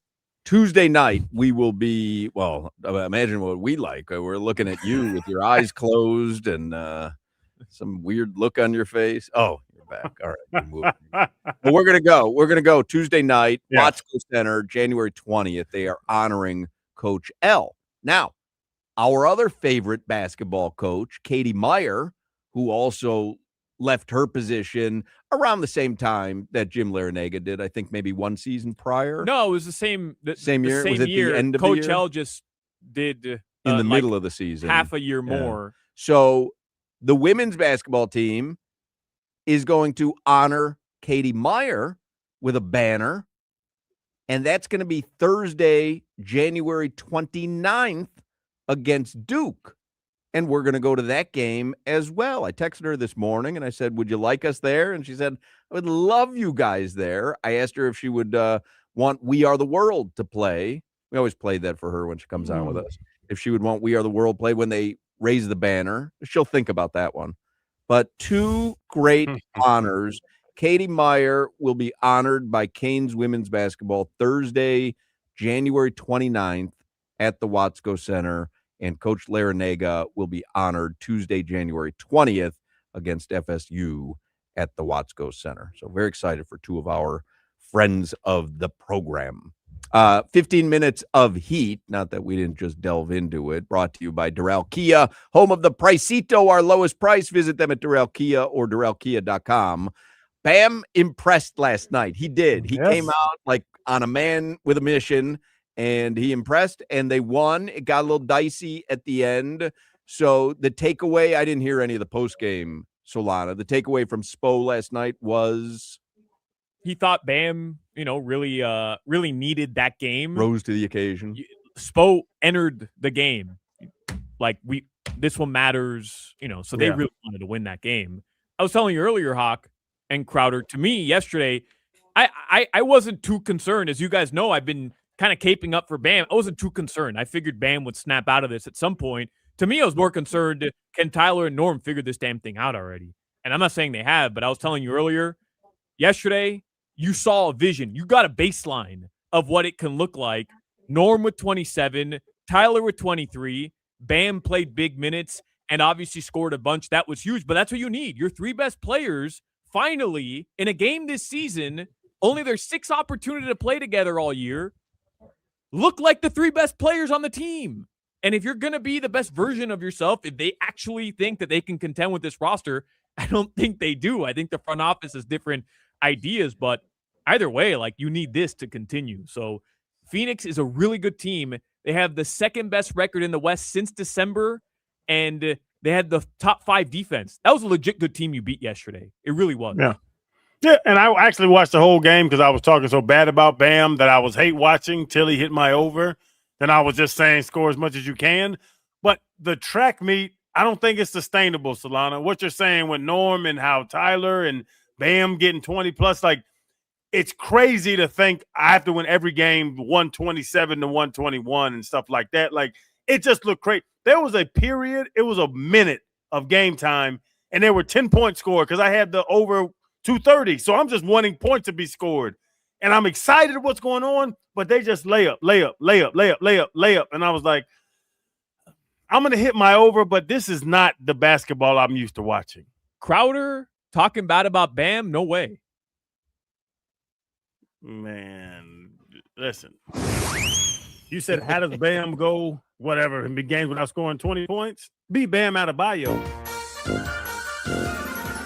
Bam being himself is going to make him not score 20 points. Deflected by Bam. Took it away from Williams. Bam by himself. Get up and throw down. Timeout. Suns. The captain has 18 after his 3rd rip of the night. He is a 16-point guy. The Wiggs. He'll drive it down, put it up, miss it. Bam does not. The captain has 20.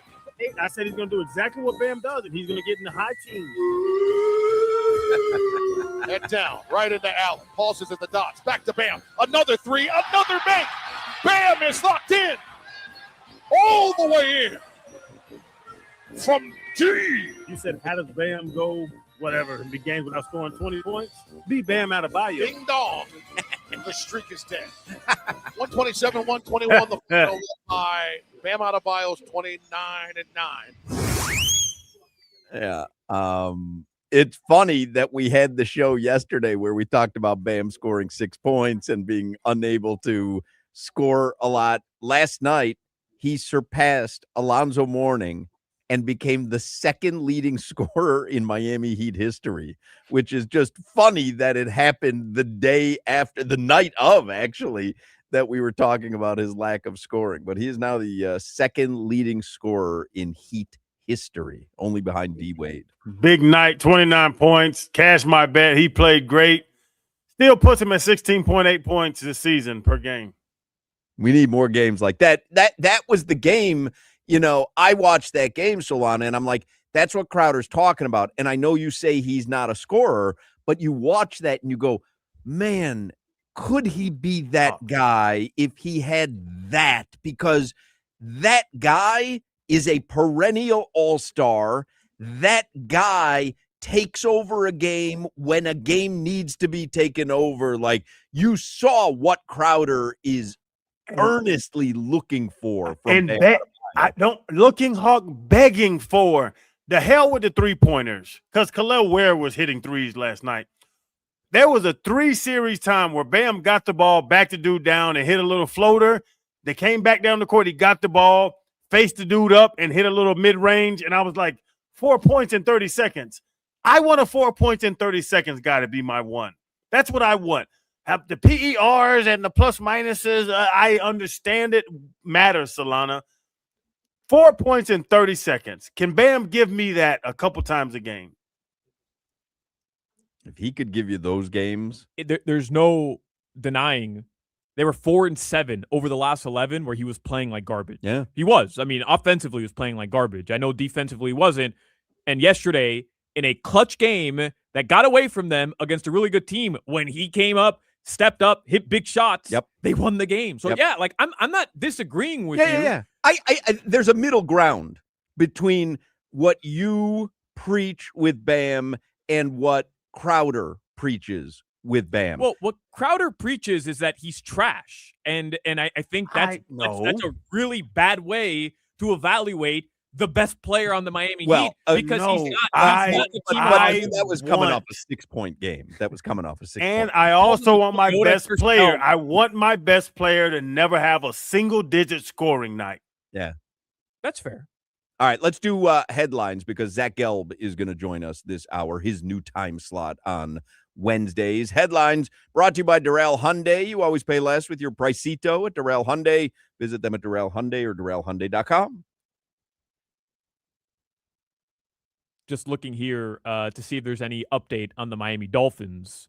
We found out 10th coach that they're going to be interviewing, Anthony Campanelli, former face here, but I don't see any more recent stuff. Do you, Hoch? No, just that they finished that interview with the Green Bay DC. What ended up happening with Anthony Davis? Just because you mentioned it really quickly there, I'm really confused. So ESPN Shams got a report wrong? I guess it looked like, I think what happened was the first surgical opinion that Anthony Davis got was that he needed surgery. And I think what happened was that information was fed, whether it was via the team or whatever channels, to these NBA insiders. But since then, Anthony Davis seems to have gotten a second opinion where surgery isn't necessary. That seems to me where the disconnect was. I don't think he's saying I'm playing anytime soon. I don't think he's saying that he's playing or not going to be traded from Dallas. I think he was pointing out that he's not in need of surgery. But that's what the second opinion told. That's how I'm parsing everything. And I'll tell you about second opinions. It's like in the CBAs that you can go outside of the facility to get an opinion. And that's what a lot of guys do, because the team wants you to play as fast as possible. You want to protect your career and your body. But I don't know what Anthony Davis, I want him to be as healthy as he possibly can. But it can also be a strategic move, because I'll tell you, if you MRI everybody's knees in the NBA or NFL, there's something that you could do surgery on, and there's something that you could let go. And you just have to want to figure out how deep you want to go into this procedure. I don't know. We're going to have clarity on Anthony Davis for a while, because I think Dallas would be thrilled to move him if they could. But I don't know what's going on there. See LeBron last night, the numbers he's been putting up since he turned 45 or whatever he is now. Since he put the patch on. Correct. Yeah.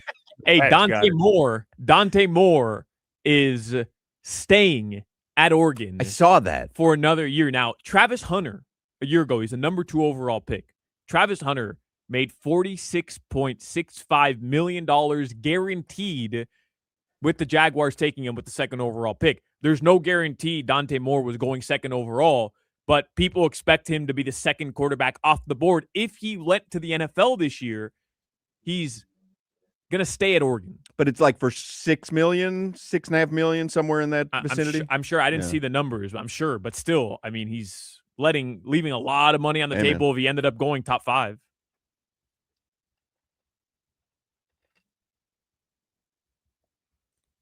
The Miami Heat are going to play Boston tomorrow.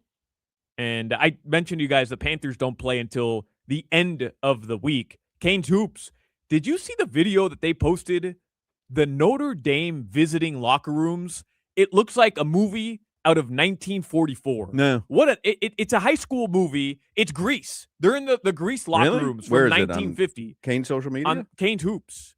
Wait, what the hell's going on? Notre Dame, the pride of college football. I bet the home locker rooms are just fine. I mean, it's embarrassing. It's like those little blue lockers. Oh, look at that. Oh, yeah, those are the little blue lockers. The little blue lockers, That's but even the adorable. locker room, it looks like it hasn't been updated. It's like wooden benches. Yeah, hasn't been updated since 1944. That's adorable. Almost looks like there's laundry machines in there. Great. I couldn't believe that. Like the Hurricanes, big win. They come back to celebrate, and it's the YMCA locker room in Kendall that hasn't been refurbished since it was built in 1972. I mean, honestly, it's insane. Funny. All right, Hoch. Your weather in South Florida, it is partly cloudy. Tonight, the lows, they're going to drop into, Adam Thielen's retiring. We knew that before the season. Remember when he requested that trade at the end of the season? Where'd he go? Back to Minnesota or? No, Carolina. Carolina. And then they ended up leaving him. But it was his final season. That was his. I got to find another wide receiver to draft in fantasy. Steve Largent. Right now in South Florida, partly cloudy. Tonight, the lows are going to drop into the upper 50s, low 60s. Cold tomorrow. That's your weather. Tomorrow night. Well, it's cold tomorrow as and well. then Friday, look out. Hopefully you have a fleece blanket. What are you going to wear to Radio Row? Oof. I was just hoping to cuddle up with you. Yeah, well, I will be cuddle worthy because I have an overcoat. I got Uggs. Do guys wear Uggs? Overcoat. Hey, where is Radio Row? Where are we doing this from? I think the convention center, no? At the beach? Yeah. Jimmy, you want to go? Instead of you? Yeah. Sure, I'll hang out back I'll here. go. All right, you cuddle up with me, Jimmy. Zach Gelb is going to join us in the next segment. In Miami, we go to the beach for a little solcito, although don't go on Friday. Yeah, freeze your patooties off. Dance the day away with a little salsita. And when you want a low price, you always pay less with your Pricito at Doral Hyundai. Take advantage of a Pricito now on all your favorite new Hyundai models like a Tucson, Elantra, Santa Fe, Ioniq, Palisade, and more, all with owner assurance, America's best warranty, 10 years, 100,000 miles, and Hyundai complimentary maintenance. Don't miss your chance to save on a new Hyundai with easy financing, fast service, and the best value for your money because you always pay less with your Pricito at Doral Hyundai. Visit them at Doral Hyundai or DoralHyundai.com. You're listening to the Hoch, Crowder, and Solana Show. Ain't no way Solana got a degree.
Sometimes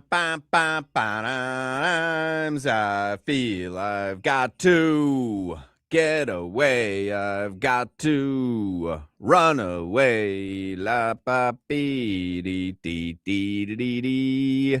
Zach Gelb is on the Toyota of Hollywood hotline. He is the host of the Zach Gelb Show weekdays on 365 Sports.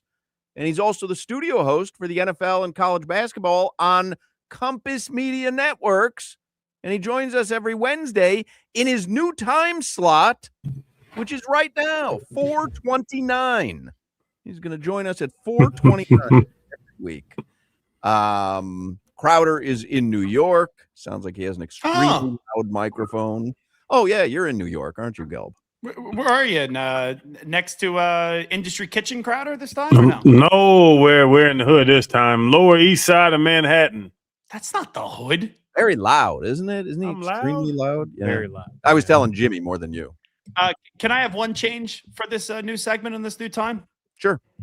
Could we just make it 4:20 so I could light one up with you guys right after I'm done working for the day? Mean, what are we doing here? We're doing shock jock, smoking weed radio. And he's wearing a Patriots hat for his first appearance in his new time slot for a Miami show. And a Nebraska shirt. I mean, what are we doing here? I interviewed Drew Bledsoe today. I'm a Patriot fan, and we had Matt Rule on, who actually mentioned Channing in the conversation out of nowhere. Talked about an interview he did with the Pivot. Yeah, or someone did some interview with the Pivot. I don't think it was Matt, but hey, it was a Mike Tomlin interview, I think. Did you guys interview Tomlin? Yeah, we had Tomlin on like 3 times. That's my homeboy. Yeah. So all right. there you go.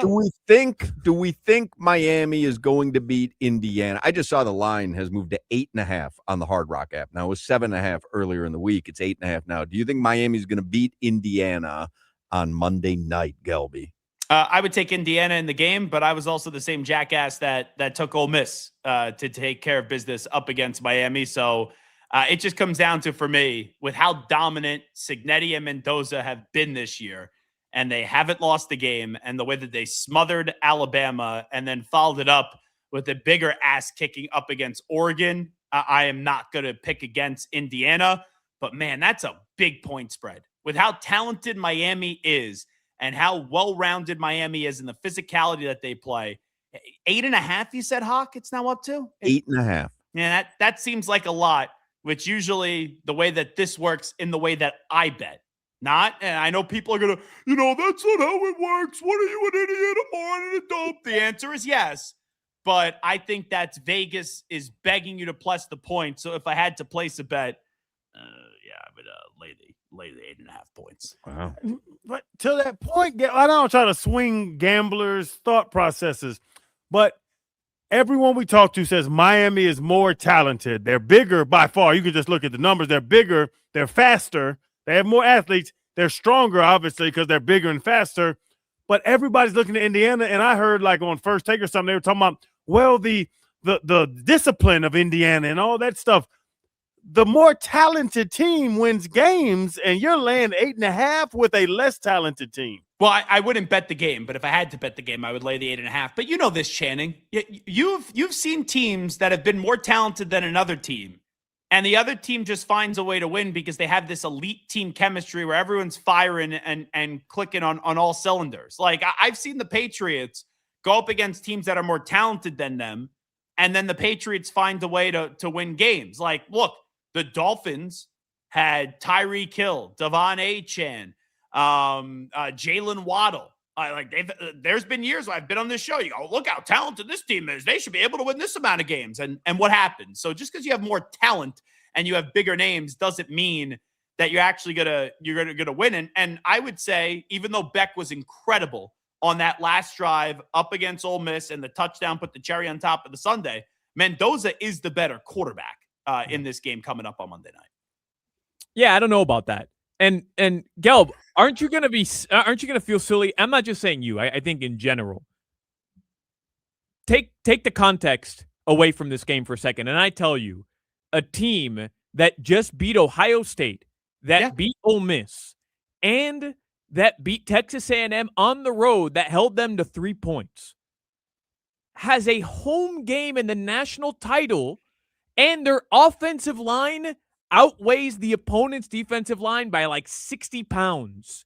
Just with that context, No you'd say brainer. No brainer. they're getting 8.5. I'm putting my mortgage on it. It's a wildly disrespectful spread. I'm not saying you're wrong in that, but here's what I'm going to ask. I understand the game is in South Florida. Those Indiana fans, they're like cockroaches right now. Well, what are we talking about? No, but I'm being serious. What do you? I'm asking you guys. I know I'm on the Miami show, so it's going to be Miami this, Miami that. Channing Crowder talk crap all throughout the year on that Carson Beck. Now he's a sycophant for Carson Beck. See, I won Hoch over right there. I know how to play both sides of this. Yeah, he's right. What do you think that stadium breakdown is going to be? 60-40. Miami? Yeah. Oh, I think that I know that they're playing to the home crowd. It would not shock me if there's more Indiana fans there. There's no way. What are you talking about? Indiana fans, how are they going to afford $15,000 tickets? At least here in Miami, you know, we go, we sell the white powder at the back. Have you heard of the business school at Indiana and the money that they have?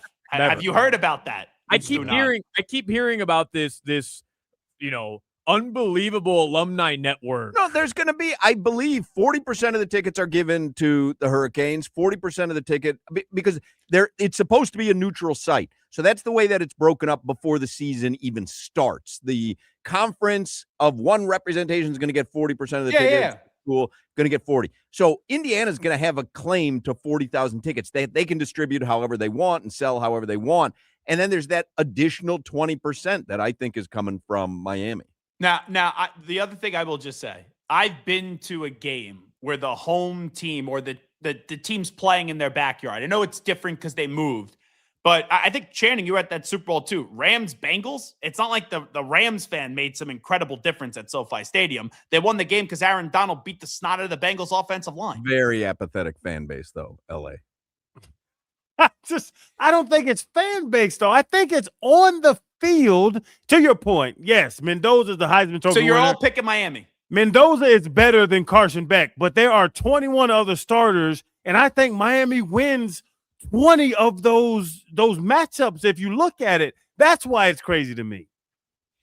It's fair. Once again, I think the spread is wildly disrespectful, but doesn't Vegas have to know something? If we're all sitting here, they don't make these up out of the blue. Right. Jimmy, Hoch, they're usually pretty well dialed in. Like, so we're all sitting here and we go, I can't believe it's an 8.5-point spread. That was my analysis. My analysis was Vegas is begging me to plus the 8.5 points. I have lost too many times before in gambling where now I'm starting to get the hang of it. No one's going to be, I'm not going to sit and be like, oh, this is a lock. You know, I'll put my mortgage on it. I've got a system. I've got a full on system. He has no system. Yeah, but laying the point seems like the smart bet here. It does. Half this team was playing for JMU a year ago. Literally, half the Indiana team, they weren't even good enough. Effect. They weren't even good enough to play. And the Big Ten is better than the ACC, and they're undefeated in the Big Ten. Really? I'm because so Miami, scared. I don't know if you saw Miami, Ohio State. I mean, Miami's I don't 1-0 know if against the that Big one slipped by you or not, Kel. I'm so scared.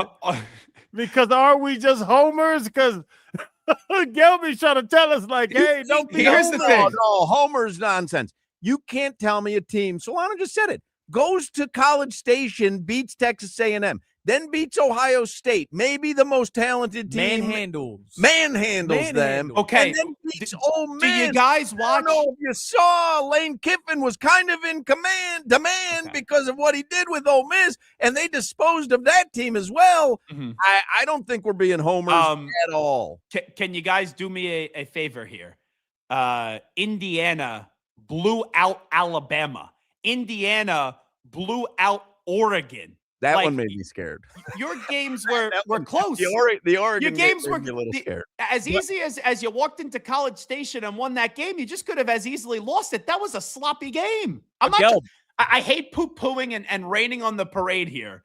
And I would want Miami to win the game. I have no issue if Miami wins the game. It's a really fun story. The U would be back. It would be awesome. We wouldn't have to joke about that anymore. But it would also be fun for, I'm not going to put Jimmy in there because I don't want to knock Jimmy down on this. I like Jimmy. Jimmy hasn't said anything. But you three Stu Nods are like Miami, Miami, Miami. If we're talking next Wednesday and Miami loses, I would like to see what the spin is. I don't understand here, though, because he's talking about teams Indiana beat. and I hear Oregon from the Big Ten. Yes. And I hear Alabama from the SEC. Yeah. And those are two conferences that Miami is undefeated against this year. Just Hawk. has no problem with those conference teams. So I'm not understanding. You're on thin ice for next Wednesday. I mean, you want to talk about what's gonna happen next Wednesday? Good. Let's see if You don't make pay it me through- crap. Let's see if you make it through this Wednesday. How do you like them apples with your Patriots hat on? That's fine. I would like to see you three bozos find something else to fill for 20 minutes. Go ahead. You know, believe in Patriots, Go by the eat way? your avocado toast with freaking Stugotz, all right? And shove it up your keister. I love non-network gelb. Non-network gelb is my favorite type of gelb. You know what? It's so fun. I bet. The last 3 days, I've been able to curse here and there. I almost cursed here, and I forgot that we were on the radio. It's been I fun. saw that. It's like So, villain arc. What do you think of the NFL playoffs? I thought the wild card weekend was phenomenal. Spectacular. You're wearing the Patriots hat. Are you buying them? I still think the Bills are going to the Super Bowl. That's objectivity there, Solana. Maybe you could learn a thing or two of that when you do those Heat broadcasts. But anyway, I still think the Bills are going to the. I'm on fire today. On fire! He doesn't even care if he's connecting. He's just taking swings. toughest guy to fight against. You He's know just what? They should have me give the speech to Miami on Monday night. I get those guys. Put me in front of that team. I'll get that team going. It would be sensational. We'll beat Indiana by 10 points. You know, we'll reverse cover the spread. But anyway, I think the Patriots have a chance to go to the Super Bowl. I do. Mike Vrabel's a great coach. Drake May is a heck of a quarterback, and Milton Williams was the best player on the field between the Patriots and the Chargers. It just feels like this should be Josh Allen's year, but they've had a lot of games where they look sloppy, they look slow, and they end up losing it. I do think we're on that collision course, even though Danielle Hunter and Will Anderson are two heck of a players, and the Patriots offense line going to have some problems. I think Drake May's going to outplay C.J. Stroud, and it'll be Patriot Bills next week at Foxborough for a trip to the to the Super Bowl. What about the other side? Everybody keeps asking me, Gil. I'm still with the Rams. I'm still with McVay. I'm still with Stafford. Over the Bears. Rams, over the Bears. over the Chicago. Bears. Over the Bears. Where's Hawk in from, Chicago. by the way? I No, know. I'm still. The but hell that's- with the beans. Let them stand in front of their mirror beam. Whatever they want to do. I'm still Everybody's with fighting McVay with each and other. Stafford. Why is everyone at each other? The bean is overrated, by the way. Oh, I went to Chicago. Oh, I what went do to they have in- Chicago the what do they first have in time New this England? summer. Faneuil Chicago's a great Hall. city. Oh, It's a great Faneuil city. Hall But come in on, the New England. bean. The bean. I'm telling you, I'll punch you right in the face the next Okay. time. I have to hear Solana say Katz's Deli is overrated. I say the bean is overrated, and it's all hell breaks loose. The bean. But you want to talk about disrespectful lines? The Bears 4-point dogs at home in the cold Soldier Field to the Rams. So that's I'm the best point that missing you out on made. that one. That's the best point that you made, because I was at Rams Eagles last year, and if that game wasn't in the snow, and I know that's a lame excuse, the Rams probably do win that game. Yeah. So I am curious to see if it is bad weather, at least it's going to be cold, how the Rams are going to respond to that, and if they could get over those demons that they had last year. Before the postseason started, I said Bills and Rams. I can't wait for this Seahawks 49ers game, because the big question is Sam Darnold. Is he going to start to see the ghost? Is he going to start to get mono again? Are those things going to happen? And then with the Niners, they keep on losing guys left and right. And you still have Purdy and McCaffrey standing after losing Kittle, and they walk into Philly. I get it. A.J. Brown is a malcontent. The offensive coordinator, Kevin Petula, doesn't know the difference between his elbow and his ass, and Jalen Hurts just wanted to get on out of there. But that was a heck of a performance by the 49ers. So Seahawks 49ers, I can't wait for that one. Gilby, have you ever had mono? No, I have not. I don't know. He believes all white people have had All mono. white people have mono. Some Yeah, no, point in their life. I never got mono. When I was a pledge in my fraternity, I was like, oh, please, whatever girl I make out with, please get me mono so I could be out of pledging for 2 weeks. Admittedly, white people, we love kissing. We do. We love kissing, and it is a kissing little disease. overrated, if I'm being honest. You were never diagnosed with mono, but you've had mono. Your body just fought it well. I do have a strong immune system, people say. You cut me open, just toughness oozes out of me. I'm not so certain about that. Are you surprised at the interest Mike McDaniel has generated across the league as a coaching candidate? You guys are gonna think I'm an a-hole here, because I have come on this show for the last 2-3 years, and I have said Mike McDaniel want no part of him. The You Dolphins tell should me fire you him. think he's going to be the next great head coach. Nope. I do not think he should be a head coach again yet. I think teams should pass on him this cycle, and he should go to Philadelphia. You put him with Jalen Hurts. You put him with Saquon Barkley. You can't put him on the same coaching staff as Vic Fangio. They hate each other. I understand it. I understand it. But bygones be bygones, right? Vic, you're the defense, McDaniel the offense. Don't talk to one another and blame it on everybody else that you were associated with. But you also have the 2 wide receivers there, Devontae Smith and AJ Brown. I know it wasn't always pretty, but Tyreek Hill is a lot worse than AJ Brown. And if Mike McDaniel, I'm going to put up Solana's favorite post, like all-time great Miami Dolphins moments. If he could put up with Devon Achane, Tyreek Hill, and Tua Tagovailoa 70 points against the Broncos, what could he do with the talent that they have in Philadelphia? I would say Mike McDaniel should be the next offensive coordinator of the Eagles. And if it's not the Eagles, then the Detroit Lions. Yeah, a lot of people say the Lions, but you don't think he'll be a head coach or should be? Who hires him? Like he's not going to. Atlanta can't hire him. Cleveland, although, Tennessee. Cleveland. Yeah. He don't they want to get away from the clown show? No, I understand that. The coach there, and he has a history there, and they interviewed him. So, I mean, it's a possibility, and he's good at interviews, clearly, unless he's in front of a podium and media members, but behind the scenes. Well, is he good at interviews? He passed one interview. It was with Stephen Ross. He's batting 1,000. Who do you guys think will be the next coach of the Dolphins, if you had to guess today? Because Harbaugh's going either the Giants or the Falcons. I'm starting to think Stefanski. That'd be a good hire. 2-time Coach of the Year award winner in Cleveland. I think somebody that we've never heard of and don't even know what he looks like. Okay, so some basic white guy is what you're saying? Like the guy they interviewed today. The guy they interviewed today. The Green Bay DC. Halfley. Jeff Halfley, the former head football coach at Boston College? Yeah, somebody like that, Halfley.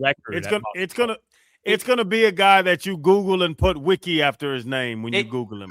It does feel like whoever this coach is, it's probably like 2 years and then he's let go, because if you don't have a quarterback, you just like, if I'm Stefanski, you never had quarterback stability in Cleveland. Why, like, you can't get a better job than the Dolphins? Like, I would rather take the risk if you could go get the job in Atlanta and just hope that Michael Penix Jr.'s leg doesn't explode any more times. Or Vegas, right? Because you have the number 1 overall pick. Mendoza. So at least you have your pick. Yeah, I don't know, Gelb. Like, is the Dolphins job attractive? It's not attractive, is it? Well, here's the thing that stinks. Like, you guys have been through some bad football. And since you won games towards the end of the season, you move yourself down the draft board. If I'm going to be, I hate to just be average. I hate to just be in the middle or slightly below the middle. I either want to be great where I'm in the penthouse, or I want to be kicking it at the Motel 6, because then at least you could only go, you could get a big draft pick and you could try to help this team. Gelb, I tried to bench Tua halfway through the win streak, and Hoch threatened to fire me on the air. So I don't know. He should probably fire you for a lot of different reasons. I don't know if that one was warranted. But isn't it kind of with Tomlin, with the Steelers, they're never going to get a top pick because he's going to win 10 games and he's going to make the playoffs, but he can't win. But sitting there and saying we're just a playoff team is not good enough for the Steelers. Wouldn't you want to be a team that continuously makes the playoffs? Mike Tomlin did the Steelers a favor because the Steelers didn't have the balls to fire him. Like, Mike Tomlin is a heck of – we're talking about Pittsburgh. It's not the Dolphins. It's not Cleveland. This is not the Colts, like the Jets. They've won a playoff game since the 2016 season. They've lost 7 straight playoff games. They've been one and done their last 6 times in the postseason. He's a very good coach. It's time for him to – it was time for Belichick to go in New England. It was time for Andy Reid to go in Philadelphia. He could land somewhere else, just like how John Harbaugh could land somewhere else. But the Ravens were right to move off of John Harbaugh, and Mike Tomlin was fed up with the Steelers, but the Steelers should have moved off of him probably last year, if I'm just being honest. Guess whose time it is to go now? Mine. Yours. See but I'm not getting fired. I'm leaving by choice. I'm like Mike Tomlin. I'm resigning from the show. Talk to you next week. Zach, you got it. Go Miami, baby. Media. Go Miami. All All on about the social media at Zach Gelb, ZACHGELB. We'll take a break. 5 o'clock Funky Buddha Happy Hour is next. You're listening to the Hoch, Crowder, and Solana Show. I love the colonoscopy.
Yeah, Jimmy.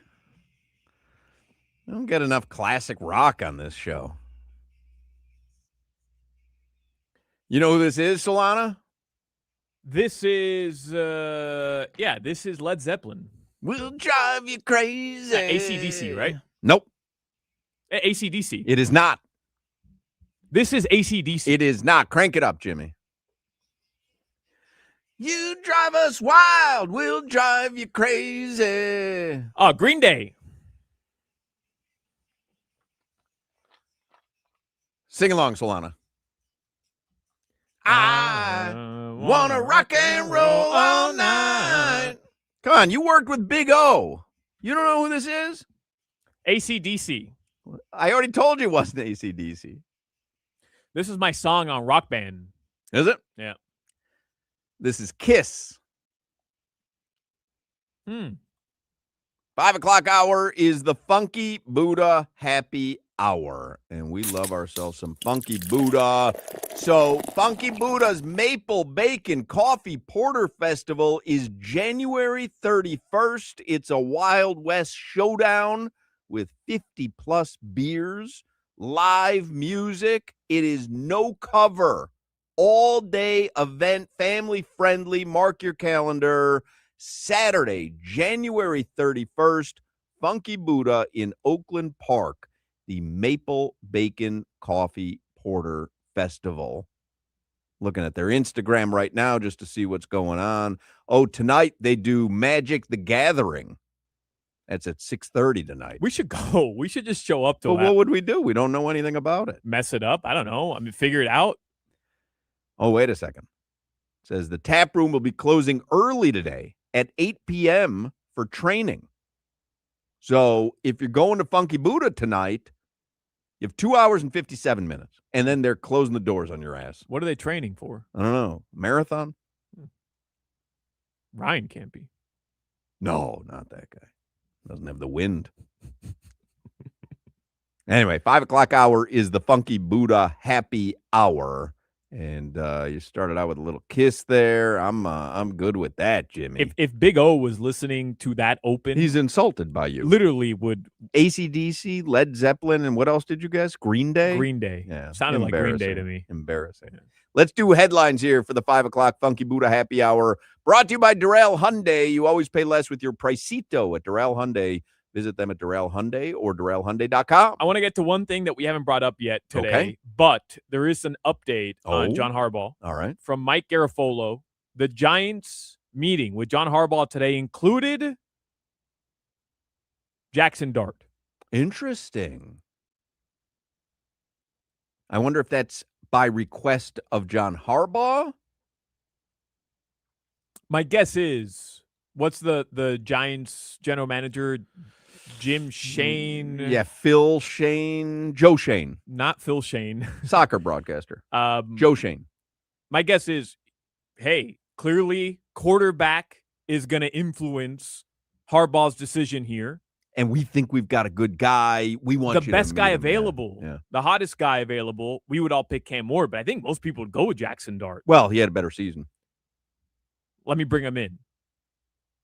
Tall, imposing, solid hair. Oh, good head hair. Yeah. Lettuce, yeah. salad. You know Harbaugh likes a salad. And then this from Jeremy Fowler of ESPN. The expectation is that John Harbaugh meets with the Falcons and Titans over the next few days, then regroups. I mean, what if he doesn't even take a meeting with the Dolphins? That would be embarrassing. That's a slap in the face. A slap in the face? Why?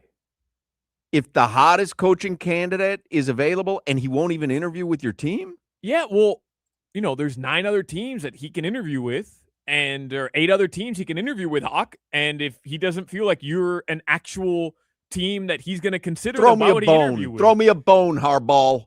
I found it funny that everybody's talking about, oh, well, Stephen Ross has this connection with his brother. And I realize that he has a connection with his brother, but he didn't hire his brother. True. And the one time he tried to hire him, he couldn't hire him. And then he had to pay another guy more money because he couldn't hire him. Bit him in the ass. And then on top of that, my brother has a lot of friends that I don't know. Right. So who cares if he knows his brother? I don't know. I'm not saying that there's no connection there. I just found it funny that people are like, "Oh, Harbaugh's available." Well, Stephen Ross knows his brother. I'm like, okay, fair point. No. Anyways, that's your update. And regarding Dante Moore, who's staying at Oregon, for the next head coach and for JES, John Eric Sullivan, maybe this year, Hawk. Let me frame it for you this way. Okay. This year, you take the bridge quarterback, whoever it is. All maybe right. That's Quinn Ewers. Maybe you said Aaron Rodgers yesterday. Maybe Tua. Maybe it's Tua. One more year. Until next year, there's a lot less dead cap. The QB class for next year, for 2027, so not the guys coming out in this upcoming draft, but the following draft. If the Dolphins reset, they lose more games than they win, kind of like the Saints did this year, and they commit to it. Arch Manning, Dante Moore, Sam Levitt. Arch Manning does nothing for Lenore Sellers, he doesn't do anything for you now, but neither did Fernando Mendoza a year ago. Hawk, Fernando Mendoza leaving Cal last year was just a guy. Yes.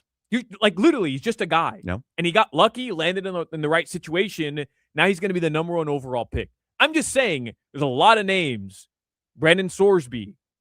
There's a lot of names of guys next year. Maybe that's the play if you're the Dolphins. All right. You don't sound as enthused as me, but I think that's the play. Well, I'm a little perturbed that Harbaugh's not even going to give us an interview. I made that up. I don't know if that's we the fact, don't know, but I but start as I start talking about it.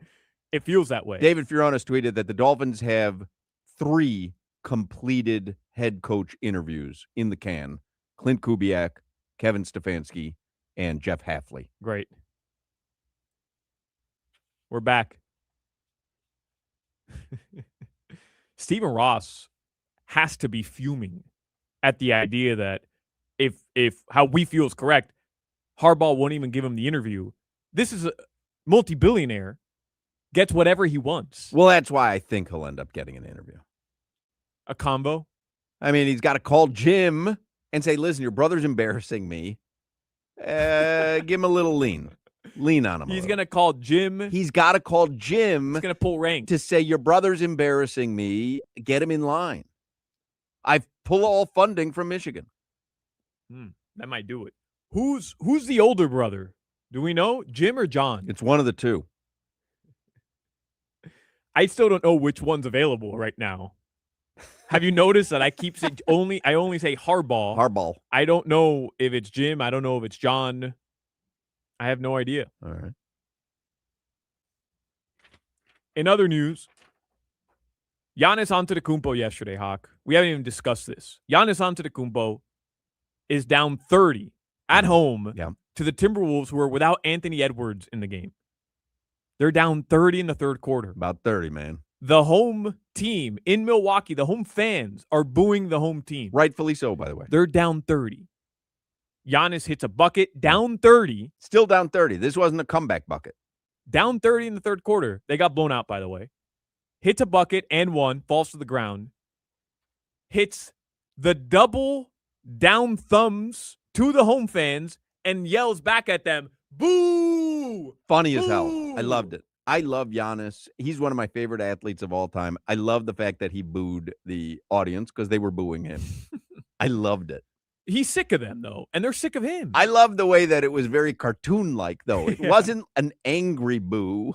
It was a happy boo.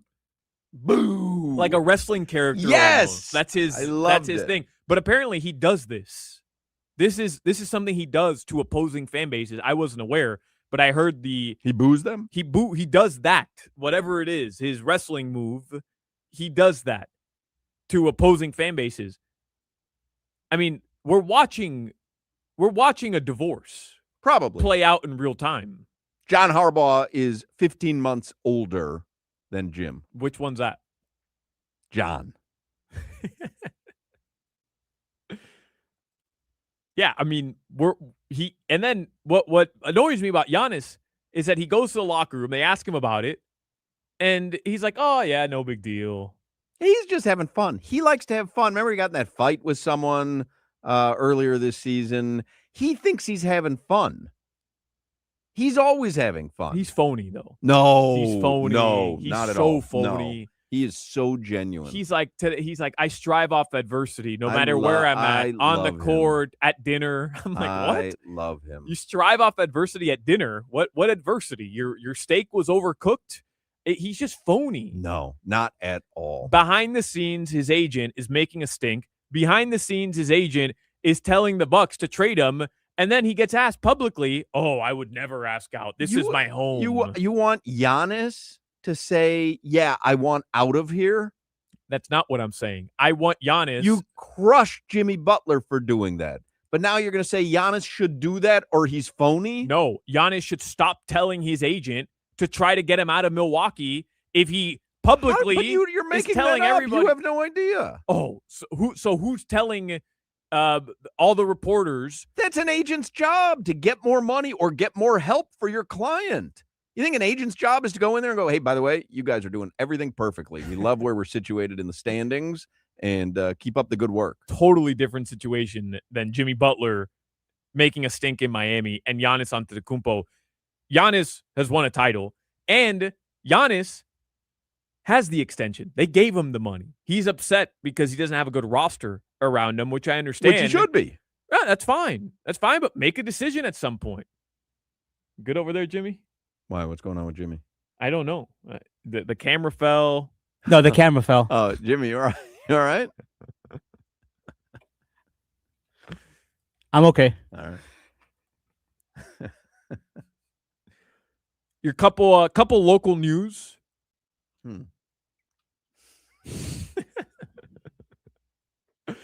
Couple local notes. The Miami Hurricanes men's basketball team has won. Couple local news. Local notes. This is my cup of local news, like a cup of noodles. The Miami Hurricanes have won 10 consecutive games. They beat Notre Dame yesterday. Are we talking football? Men's basketball. Oh, because I remembered something else. Yeah, they've won 10 consecutive games. They beat Notre Dame yesterday, and as Hoch mentioned earlier, Tuesday, following the national title game, will be Coachella night at the Watsco Center. That's right. We're going. Miami hosting FSU. We're going. Are we going to be on the wood? We better be on the wood. You think Coach L's going to put us on the wood? He's got tickets on the wood every game. Jimmy, what do you think? On the wood? On the wood. All right. Jimmy, you bringing your wood? Let's not go there. All right. I'm okay with that. The Miami Heat, they beat the Phoenix Suns yesterday. That ends a 3-game losing skid. Big game from Bam, big game from Tyler, big game from Norm. All right. They're back at it tomorrow against Boston, who is strictly playing white players. When half their roster's out, they're like, we're playing. Now I'm intrigued. Yeah, we're playing 5 white guys. We're like Pat Riley's Kentucky team. They play Boston tomorrow at 7:30 p.m. And if you turn on SportsCenter right now, all the NBA news, other than Giannis booing his home fans, is that John Morant wants out. John Morant is not going to play in Germany. When he's not playing? The Grizzlies are playing the Orlando Magic. And you see they have the Wagner brothers. He had a little kerfuffle today at practice. You see that? Well, we don't know what was being said, but yeah, Right. there was some sort of exchange between him and a teammate. I'm a lip reader. Oh, are you? Yeah. What was he saying? Well, I can't tell you now. Jimmy's a lip reader too. Yeah. Yeah. Okay. There are reports that suggest the Miami Heat would like to potentially trade for Giannis Antetokounmpo. Several outlets are reporting that. Giannis or Ja? Excuse me, John Morant. We All know the Heat want Giannis. Gotcha. Everybody wants Giannis. Excuse me, John Morant. There are several different people. I saw Chris B. Haynes reported that. There was another report in Yahoo Sports this morning regarding the Miami Heat and potentially trading for John Morant. And then there's conflicting reports in terms of what it would take to get John Morant. I don't know. We'll see what happens. All right. All right, Hoch. Your weather in South Florida right now. It is cold, very cold. It will be on Friday. Right now, partly cloudy. Tonight, the lows are going to drop into the upper 50s, low 60s. That is your weather. Joe Shad retweeted Jordan Schultz as sources. Former Dolphins head coach Mike McDaniel scheduled to interview for the Bucs OC job later this week. He recently interviewed for the Lions OC job and the Titans head coaching job, getting a bunch of looks and navigating his options, expecting Philly to get involved as well. Everybody respects Mike McDaniel. Yep. Because outside of Miami, everybody talked about Mike McDaniel, offensive genius, offensive guru. He is a man in demand this coaching carousel People season. like Mike McDaniel, Yep. man. Yep. All right, Chris Perkins from the Sun Sentinel. We'll talk some Dolphins and head coaching search with him next. Do not go anywhere. You're listening to the Hoch, Crowder, and Solana Show. Text threads are meant for pictures of Jimmy's hot dog.